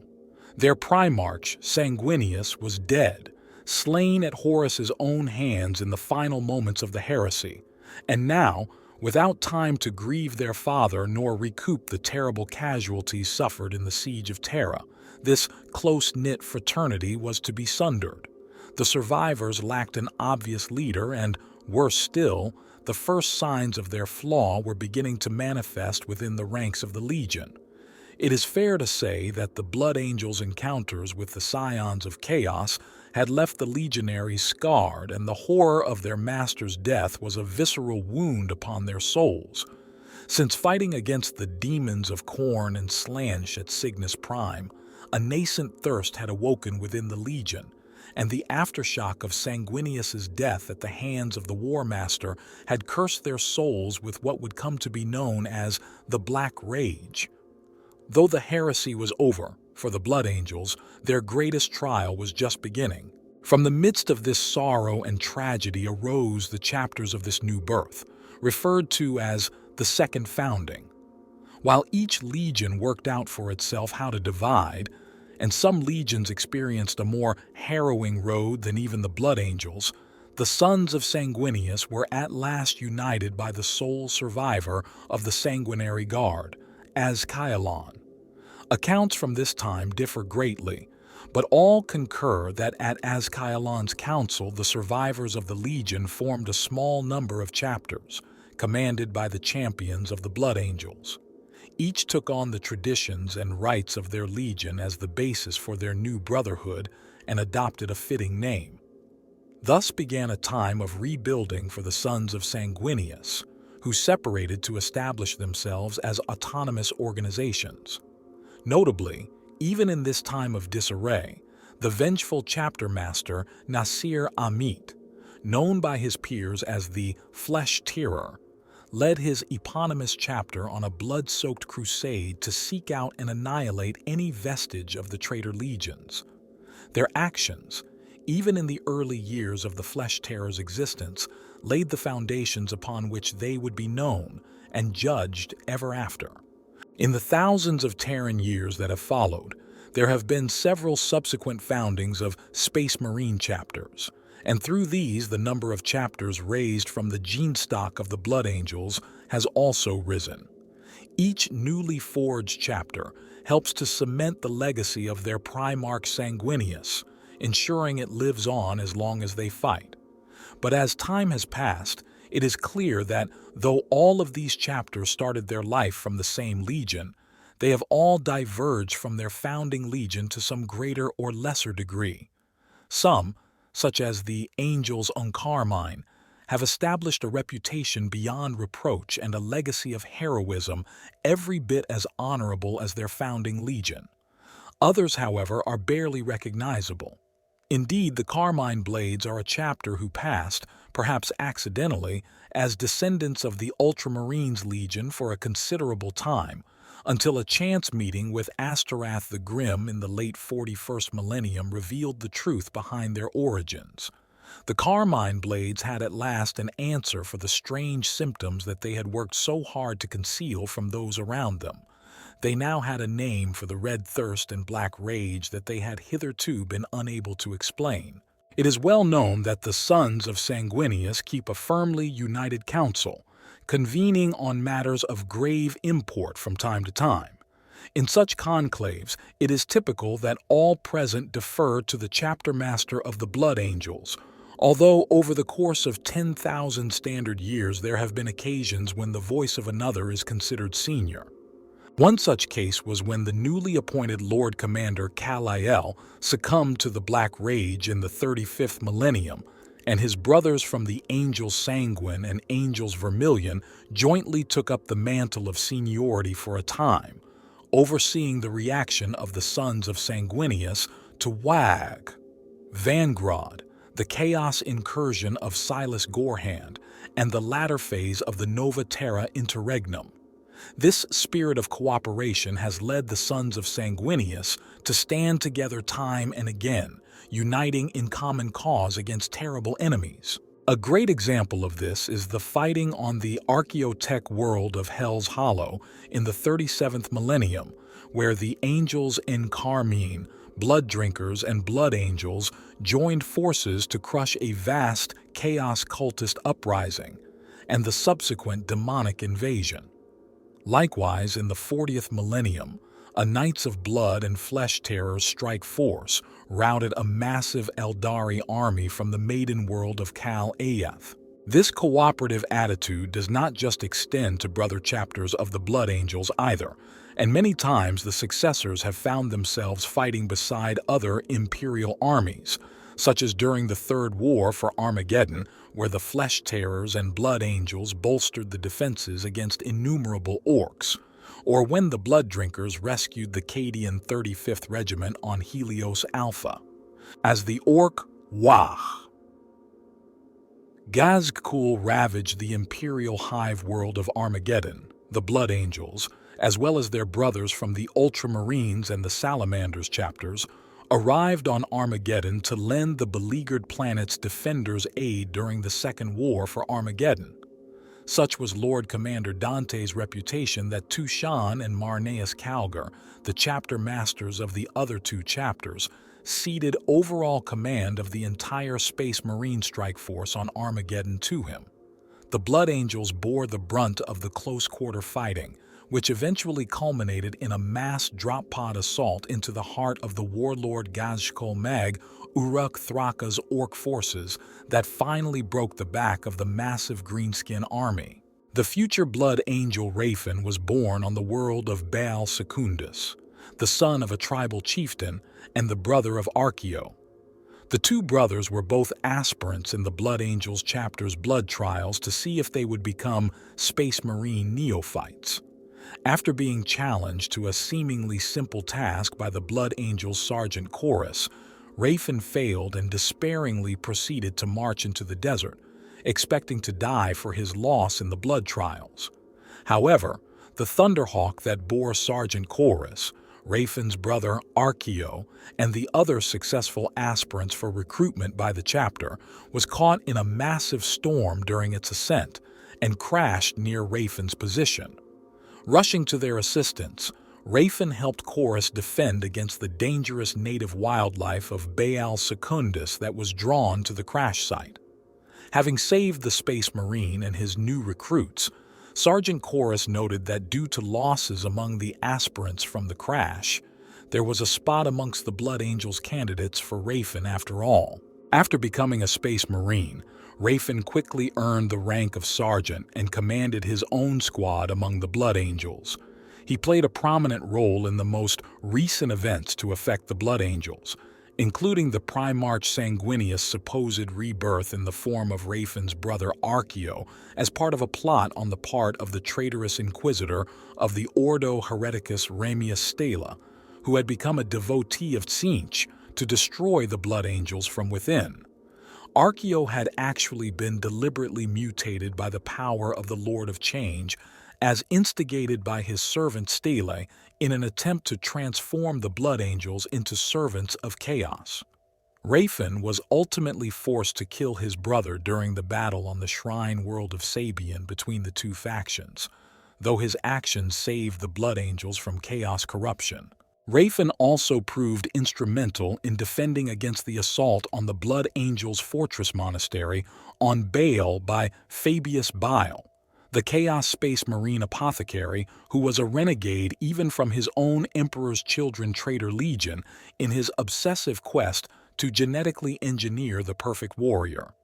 With the Blood Angels having won the battle on Baal, Raphin was then assigned a mission by Lord Commander Dante, the Blood Angels chapter master, to recover a phial of the blood of the Blood Angels Primarch Sanguinius, which had been stolen by Bile during a conclave between the Blood Angels and their successor chapters, the Sanguinary Brotherhood. Raphin's second mission was to punish Fabius Bile with death for his transgressions against the chapter. Having followed Bile futilely for some time on board the Blood Angel strike cruiser Tycho, Raphin received assistance from his blood cousin Nox of the Flesh Tearers. Chapter. Together, the two Space Marine sergeants combined their squads to hunt down Bile, launching a strike against a powerful renegade Magos of the Adeptus Mechanicus named Mathun Zelik. Zelik had been making deals with Bile, who had usurped the identity of another Mechanicus tech priest named Haran Serpens, the same alias used by Bile to infiltrate the Blood Angels chapter on Baal. The battle against Zelik took place on board the Archaeohort, an ancient and unusual Adeptus Mechanicus excavation starship manned by servitors and members of the Mechanicus elite cybernetic warriors, the Skitari. By taking advantage of a turncoat within Zelik's ranks, Raphin, Nox, and their men found their way to Zelik's trophy room, where they destroyed the relics recovered by the Magos and forced his surrender, lest his work be undone. During the battle, Raphin had lost his bolter to a trap laid by Zelik. However, among the relics and goods in Zelik's collection was a plasma pistol bearing the name and chapter markings of Arion, a long-dead hero of the Blood Angels, which Raphin took as his new sidearm. With the Archaeohort, the Tycho, and the Gabriel on loan from the Flesh Tearers, Raphin and his men traveled to the planet of Dinicus V, where Zelik had last had dealings with Bile. The planet itself was unusual in that it had suffered an attack by the Tyranids, but the events had left the oceans intact as well as several aquatically mutated Tyranid specimens leaderless and feral on the planet. Sacrificing the Archaeohort, Raphin, Nox, and their men descended to Dinicus V using a submersible to approach the suspected base of operations of the primogenitor Fabius Bile. During the approach, Raphin and his allies battled large Tyranid creatures similar in size and shape to the legendary Kraken. During the underwater battle, Raphin was separated from his allies and floated to the surface, where mutated slaves of Bile captured him and took him to Bile's laboratory and fortress. Raphin, disarmed and implanted with a strange, genetically engineered maggot that prevented him from moving, was taken before Fabius Bile himself. Bile, lost in grandeur, explained to Raphin his plan to clone none other than the Emperor of mankind himself. Though wounded and weakened, Raphin managed to assault the primogenitor and killed him by tearing out his neck. However, Bile was not dead. Immediately after the death, Raphin was forced into a strange arena where he raced against mutants and captured space marines of other chapters, lest he be killed. There, amongst the audience, Raphin saw Bile alive. During the race, Raphin convinced the morose Taricus of the Doom Eagles chapter to side with him in an uprising against Bile. During this time, Nox and the remaining men under his and Raphin's command made landfall against the fortress. It was then that Ceres, a librarian in Raphin's squad, psychically contacted Raphin and bade him to attack a strange warp signature to prevent Bile from escaping. The warp signature turned out to be a captured and harvested Tyranid zoanthrope, whom Bile had bent to his will to create warp portals and keep the Tyranids still on the planet away from his fortress. Curiously, the zoanthrope welcomed its death by Raphin's hand. During the ensuing battle, Fabius Bile was killed no less than 4 times, and the truth was revealed when Raphin and a handful of his allies encountered 2 copies of Bile at once. They were merely clones of the true Fabius Bile, who was not even on the planet. Still, the last clone of Bile did possess the coveted vial of the Primarch's Sanguinius blood he had stolen from the Blood Angels Fortress Monastery, which Raphin managed to take from Bile and inject into himself to defeat him.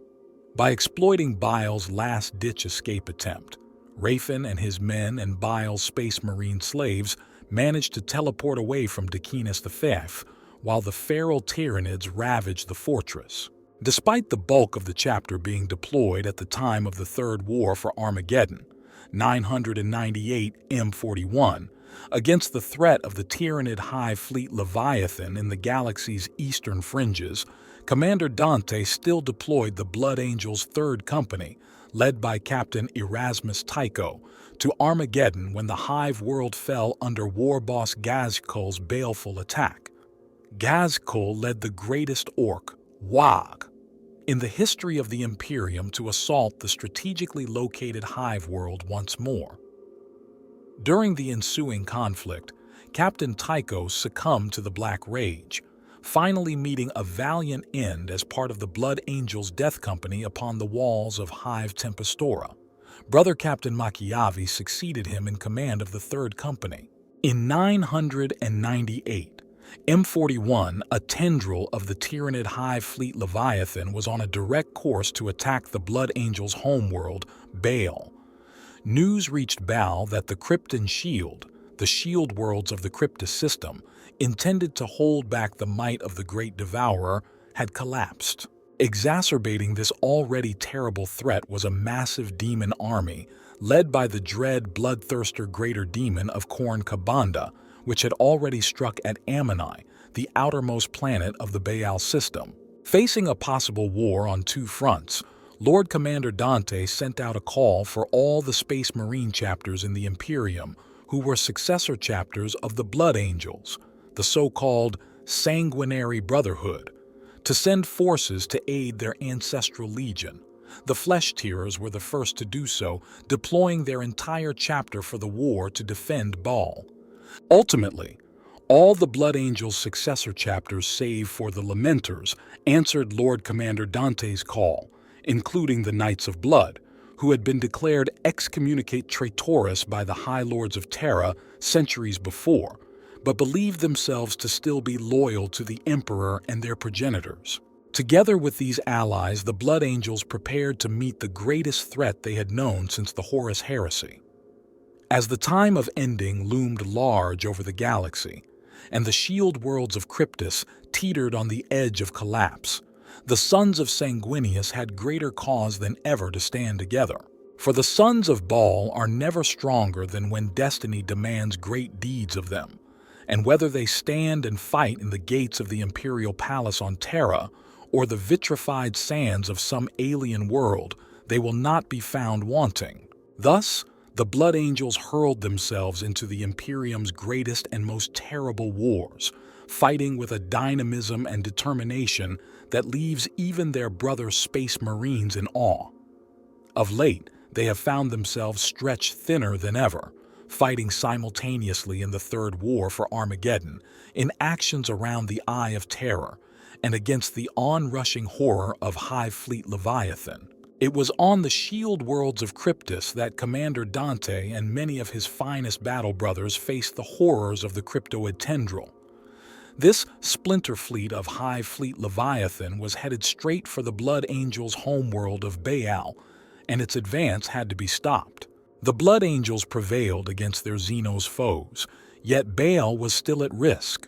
Dante's forces made all speed through the warp to return and bolster the defenses of the Blood Angels' chapter planet, but they were still many solar weeks distant when word reached them from High Chaplain Astorath the Grim. A new threat had emerged in the Diamor system, an invasion by the armies of chaos that could undermine the defenses of the Cadian Gate in preparation for Abaddon the Despoiler's 13th Black Crusade if it were allowed to succeed.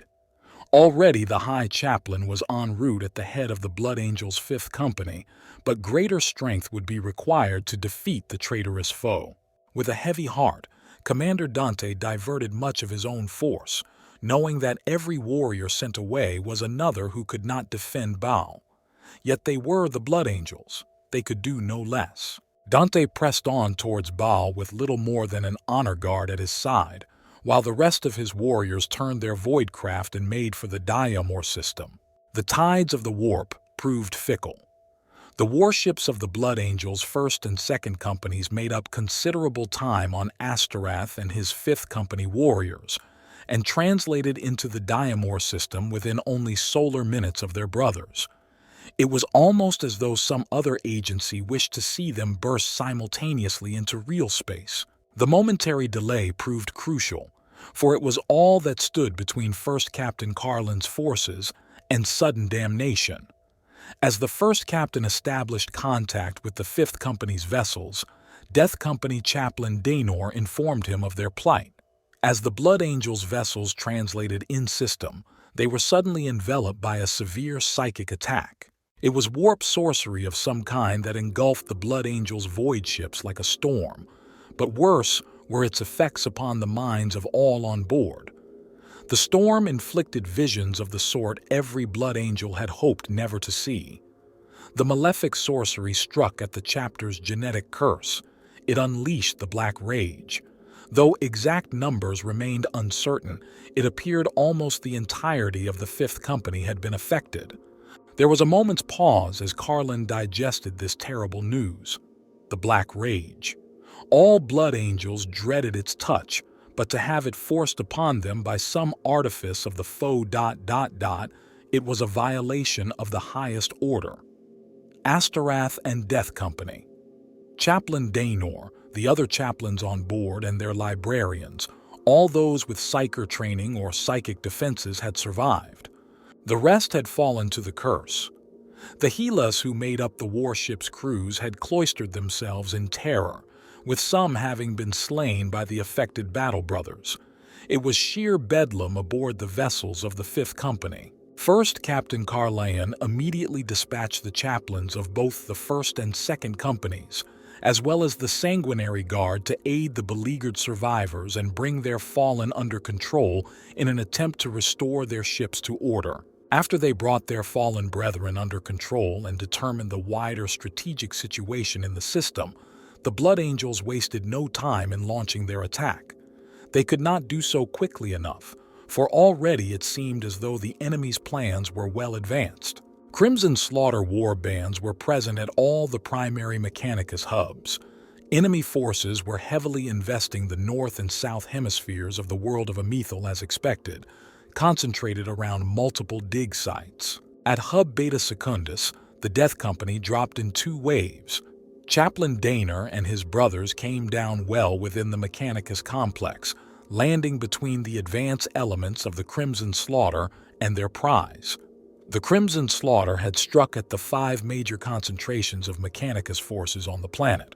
The 5 zones were given separate war zone designations by the Crimson Slaughter: carnage, cruelty, hatred, malice, and perdition. Chaos Lord Cranon the Relentless himself led the Chaos advance in Warzone Carnage. Meanwhile, Astorath and Lamartz led the main force of the Death Company against the outer edge of the dig site's defenses, seeking to encircle them in a constricting ring of carnage. The Crimson Slaughter soon found themselves trapped against the defense lines they had so recently overrun. The devastation wrought by the Death Company was breathtaking. The Crimson Slaughter were pushed back on every front, forced to huddle amongst the wrecked defenses on Beta Secundus's outskirts. Many of the traitors were becoming slow and clumsy, burdened by uncontrollable mutation or shuddering with warp energies that were causing them to literally burst into flames. The Crimson Slaughter attack soon had lost all momentum. It was fragmenting by the second, caught from both sides by Death Company and Mechanicus forces. Daimor proudly noted that his Death Company warriors had fought with magnificent strength and courage, despite their terrible affliction. Though the enemy had thrown everything at them, from brass-sinewed demon engines to disgusting warp craft, still Daenor's warriors had prevailed. The Blood Angels continued to press their attack, intent on killing every last traitor present on Amethal. Leading elements consisting of the 1st, 2nd, and afflicted 5th companies, Astrorath, the Grim, and Lamart put the traitor forces to flight. The arrival of the Blood Angels had changed the tides of war upon Amethal and made possible a concerted counteroffensive on every front. Moreover, the attack by the Death Company upon Hub Beta Secundus had seen Cranon the Relentless and his elite guard hurled back in disarray. For a time, it looked as though the war was turning resoundingly in the Imperium's favor. When the Chaos response came, however, it proved unexpectedly devastating. The true architect behind the traitors' attack, the Chaos sorcerer Exorphus of the Black Legion, had planned for this inevitable outcome. As he continued enacting a dark ritual, a large World Eater's murder fleet arrived in Sidom, led by the infamous Berserker Karn the Betrayer. This conglomeration of World Eater's war bands was a cornate force of prodigious size, known as the Butcher Horde, led by the indomitable might of the Betrayer himself. Karn's forces, led by the Berserker Lords Corbadash and Vraka, launched an immediate Dreadclaw drop-pod assault on Amethal. Soon, Karn himself appeared at the vanguard of the murderous horde, slaying Imperial forces with unimaginable brutality. But the Butcher Horde soon faced fierce resistance as the might of the Death Company met the World Eaters head-on. The favored of Khorne dueled Death Company chaplain Daenor, but was led into an ambush by an Imperial Reaver-class Titan of the Legio Metallica. This attack marked the beginning of a counter-offensive by that loyalist Titan Legion's involvement, which decimated the traitor forces. But this merely forestalled the traitors' advance, as their sheer numbers soon began to overwhelm the Blood Angels' forces. Yet the expert leadership of Astorath and Chaplain Daenor restored some order to the afflicted brothers' ranks. Spearheaded by the furious Chaplain Lamart, the Death Company then countercharged their enemies, dictating the shape of the battle rather than waiting to be overwhelmed. It was a daring move and one that slowed the Khornate advance. Yet soon enough, the massively outnumbered Blood Angels sustained appalling casualties. Over 90% of the Death Company were slain by the time multiple engines of the Legio Metallica were able to reach the engagement area. The thunderous advance of the Titans drove the Khornate forces back and fractured their cohesion, providing time for Astorath and Lamart to extract the last remnants of their forces. Chaplain Daenor was borne from the battlefield by Astorath himself, hacked and mangled by Karn the Betrayer. The loss of the Death Company brothers was acceptable, for it had always been their destiny to perish in selfless battle, and they had sold themselves as dearly as they could. Astorath would not allow Daenor to perish, however, for the Death Company chaplain was amongst the most accomplished of his order. In the wake of the Titans' attack, the surviving Khornate war band scattered away from Hub Beta Secundus, marauding at will in search of blood and skulls. The surviving Legio Metallica war engines also disengaged, the Titan's strength needed elsewhere to defend against the fresh waves of demon engines being flown in from Ioline. Nor was this danger restricted to Hub Beta Secundus. As the war raged across the surface of Amethal, Imperial counterattacks were being driven back or ground down by huge packs of newly forged demon engines. The traitors were receiving a steady stream of powerful reinforcements. The Imperial forces were not. By the inescapable arithmetic of war, it could only be a matter of time before the forces of chaos were victorious. Just as the Blood Angels' attack on the demon engine factories of Ioline seemed doomed to costly failure, there came the manifestation of a mysterious power that has long aided Sanguinius' sons in their darkest hours. Blazing with golden light, the Sanguinor dropped from the storm-lashed heavens and rallied the Blood Angels.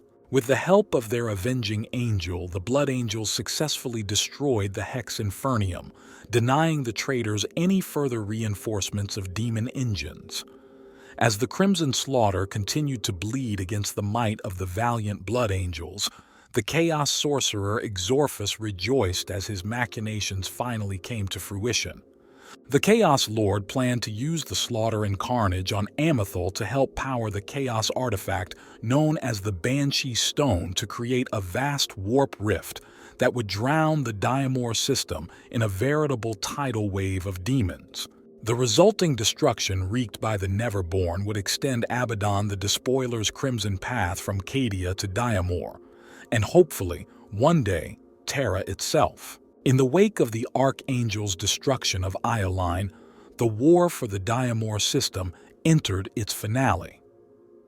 Within solar hours of the Hex Infernium's destruction, word reached the Imperial leadership of combat escalating across the star system. Meanwhile, Chaos ground forces moved to strike the killing blow. The time had come for victory or death. Stirred to action by the destruction of Ioline, the Black Legion struck at Amethal directly. They concentrated their full force upon Hub Beta Secundus and the dark prize that lurked there. The Imperial forces had gathered to form a great noose, marshalling their strength before they struck the last blow to eradicate the Chaos threat once and for all. The plan belonged to Captain Amethal, whose own forces formed the southernmost element of the offensive. As one, the armies of the Imperium advanced across the burned-out kill zone that the Mechanicus had cleared so many solar weeks before. They charged into the blizzard of fire hurled from on high by the warships of the Black Legion. Barrage bombs sailed down to explode with enormous force, sending knights sprawling and turning squads of Skitarii to ash. Lance beams hammered Titan void shields or atomized squads of assault marines. Yet though the bombardment was heavy and the destruction horrific, the Imperial forces did not slacken their pace. While battle raged on the planet below, vast warships dueled in the void high above. The adepts of the Adeptus Mechanicus understood the true prize that the Black Legion sought upon Amethal, even if few others did. It was the thing that had brought techno-archaeologist Dominus Evasnophon and his followers from the Forge world of Metallica to this cursed planet. It was a power of unbelievable magnitude, though the Imperium and the traitors sought it for very different reasons. The Chaos Sorcerer Exorphus knew its true nature, for it was he and his cabal who had located it for Abaddon. The Despoiler had set his forces in motion as soon as it had been identified. The battle to come would bear upon the success of the 13th Black Crusade, for it offered an opportunity to extend Abaddon's crimson path like a bloody wound across Imperial space. The secret that the Black Legion sought, and that the Adeptus Mechanicus were racing against them to seize, lay deep beneath the surface of Amethal. It was ancient, unspeakably, unimaginably so. Known as the Banshee Stone, it was a device the size of a world, forged by godlike beings before Terra had even spawned its first single-celled organisms. It was a cage for the infernal creatures of the warp, a weapon to dwarf the damnation cache that had slipped through Abaddon's fingers on the world of Pandorax. And, according to the divinations of Exorphus and his followers, it was full to the brim with howling demons. It required only the correct ritual to be broken open, at which point the sudden release of so many warp entities would tear a gaping wound in reality itself. While battle raged between the Blood Angels and the Black Legion, the Chaos Sorcerer Lord Exorphus arrived at the lip of Warzone Carnage's main excavation site at Hub Beta Secundus. Their objective was the gate of the primordial demon cage. Thanks to the Crimson Slaughter, Exorphus knew where the cage's wards were weakest and where its inmates' powers could leak through. Though the Blood Angels fought the forces of chaos to a standstill and looked as if they would achieve inevitable victory, the heroes of the Blood Angels felt a terrible sense that they had been maneuvered into attacking too late. With their foes gone, The red armored warriors rushed down the earth ramp and into the flickering depths of the excavation site. There they faced the screaming horror of the Chaos artifact, the Banshee Stone, a twisted crystal the size of a boarding torpedo around which blood was welling through the cracking bedrock in lapping tides. Though the ritual was not yet complete, Xorphus realized that he was out of time.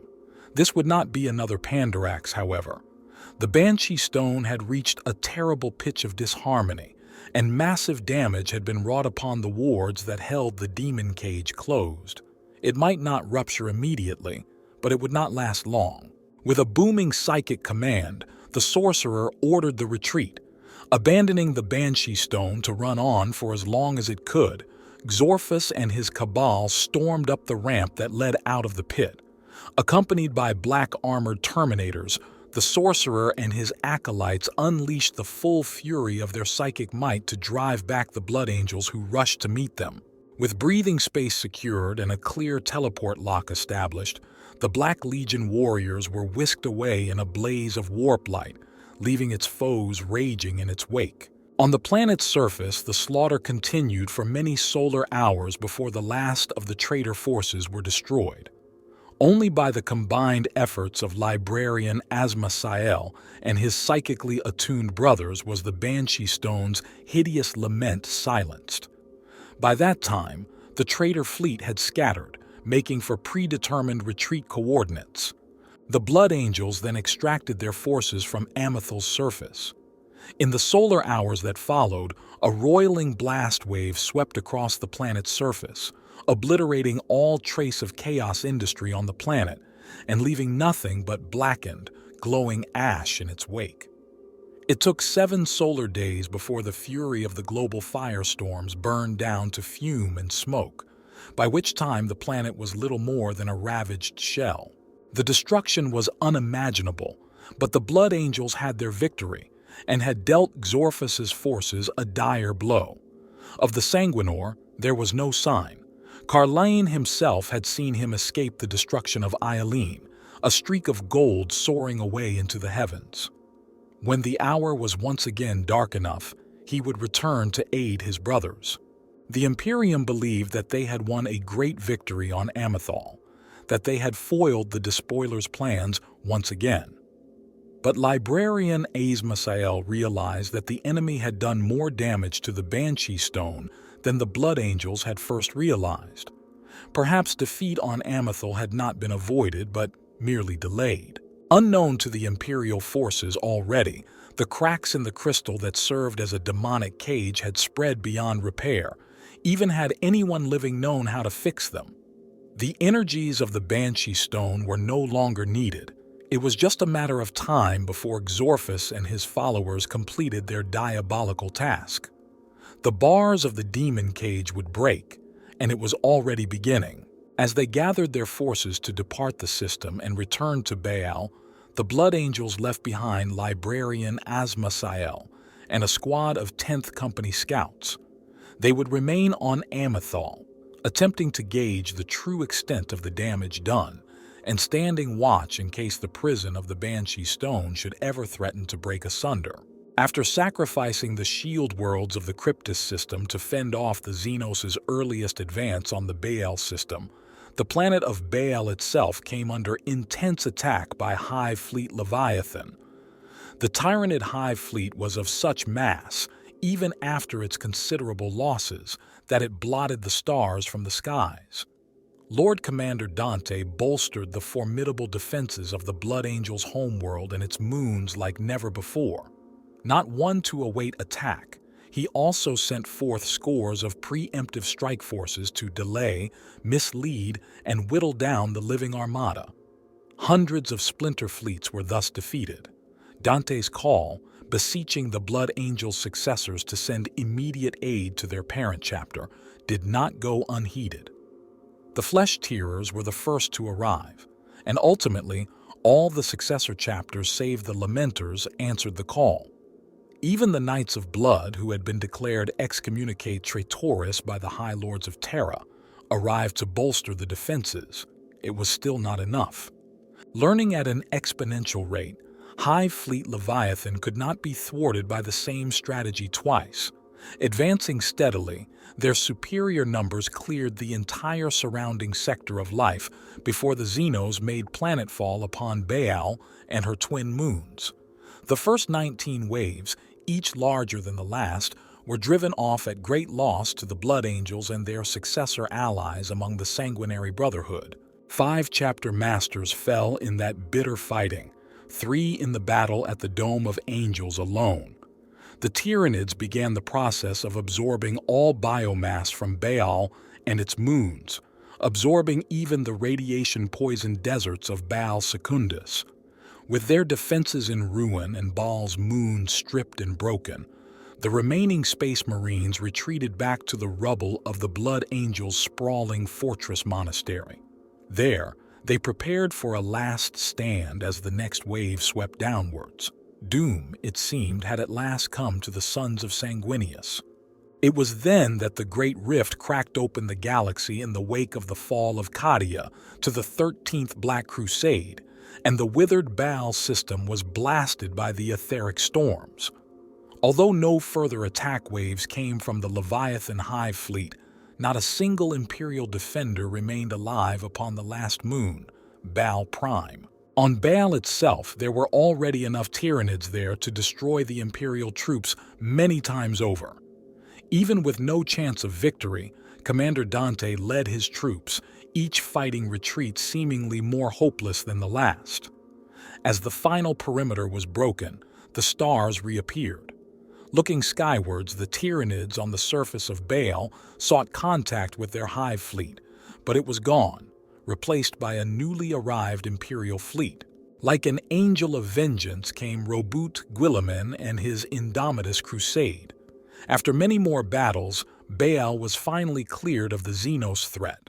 A great rebuilding of both world and chapter was undertaken, for the Blood Angels and their successors were sorely needed elsewhere in the beleaguered Imperium. What became of the Leviathan is a mystery, although a clue was found upon the now barren moon of Baal Prime. Xenos skulls were piled impossibly high in the much-reviled, 8-pillared symbol of one of the Blood Angels' most terrible and ancient nemeses, the bloodthirster Kabanda and his army of cornate demons. Roboute Guilliman and Archmagos Belisarius Cawl came to Baal with a kingly gift. Disgorged from the hibernation chambers aboard Call's freighter hulk, the Zarquazitor, hundreds of Primaris Space Marines joined in the final destruction of the Tyranid swarms. These superlative warriors wore the colors of the Blood Angels, the Blood Drinkers, the Flesh Tearers, and many more. They were inheritors of the might of the Primarchs, and they bolstered the depleted ranks of their adoptive chapters just when they were needed most. The scions of Sanguinius accepted their reinforcements gladly, along with Call's offering of the technologies that would allow them to recruit and create still more Primaris battle brothers. Commander Dante never expected to see his chapter's final days, yet he faced them unbowed. He never expected to see a Primarch returned, yet he knelt before Roboute Guilliman with thankful hearts. When Guilliman named Dante as his regent of the Imperium Nihilus, the Lord of Baal felt the hand of fate land heavy upon his shoulder. With the fury of the Great Rift unleashed, a darkness looms more terrible than any in the Imperium's history. The Blood Angels now stand before that darkness with the throne of Terra at their backs, and will have to fight like never before. Coupled with the revitalizing purpose of this new duty is the fresh hope brought by the Primaris Space Marines, the possibility that perhaps the sons of Sanguinius will not burn out like a guttering candle. It is said amongst the Blood Angels that Commander Dante has never stood taller, even as he does so in the face of such terrible adversity. The regent of the Imperium. Nihilus has sworn to purge his dark new realm of the taint of chaos, even should it take another 1,000 Terran years and more. After all, it is amidst the darkest night that such golden angels shine the brightest.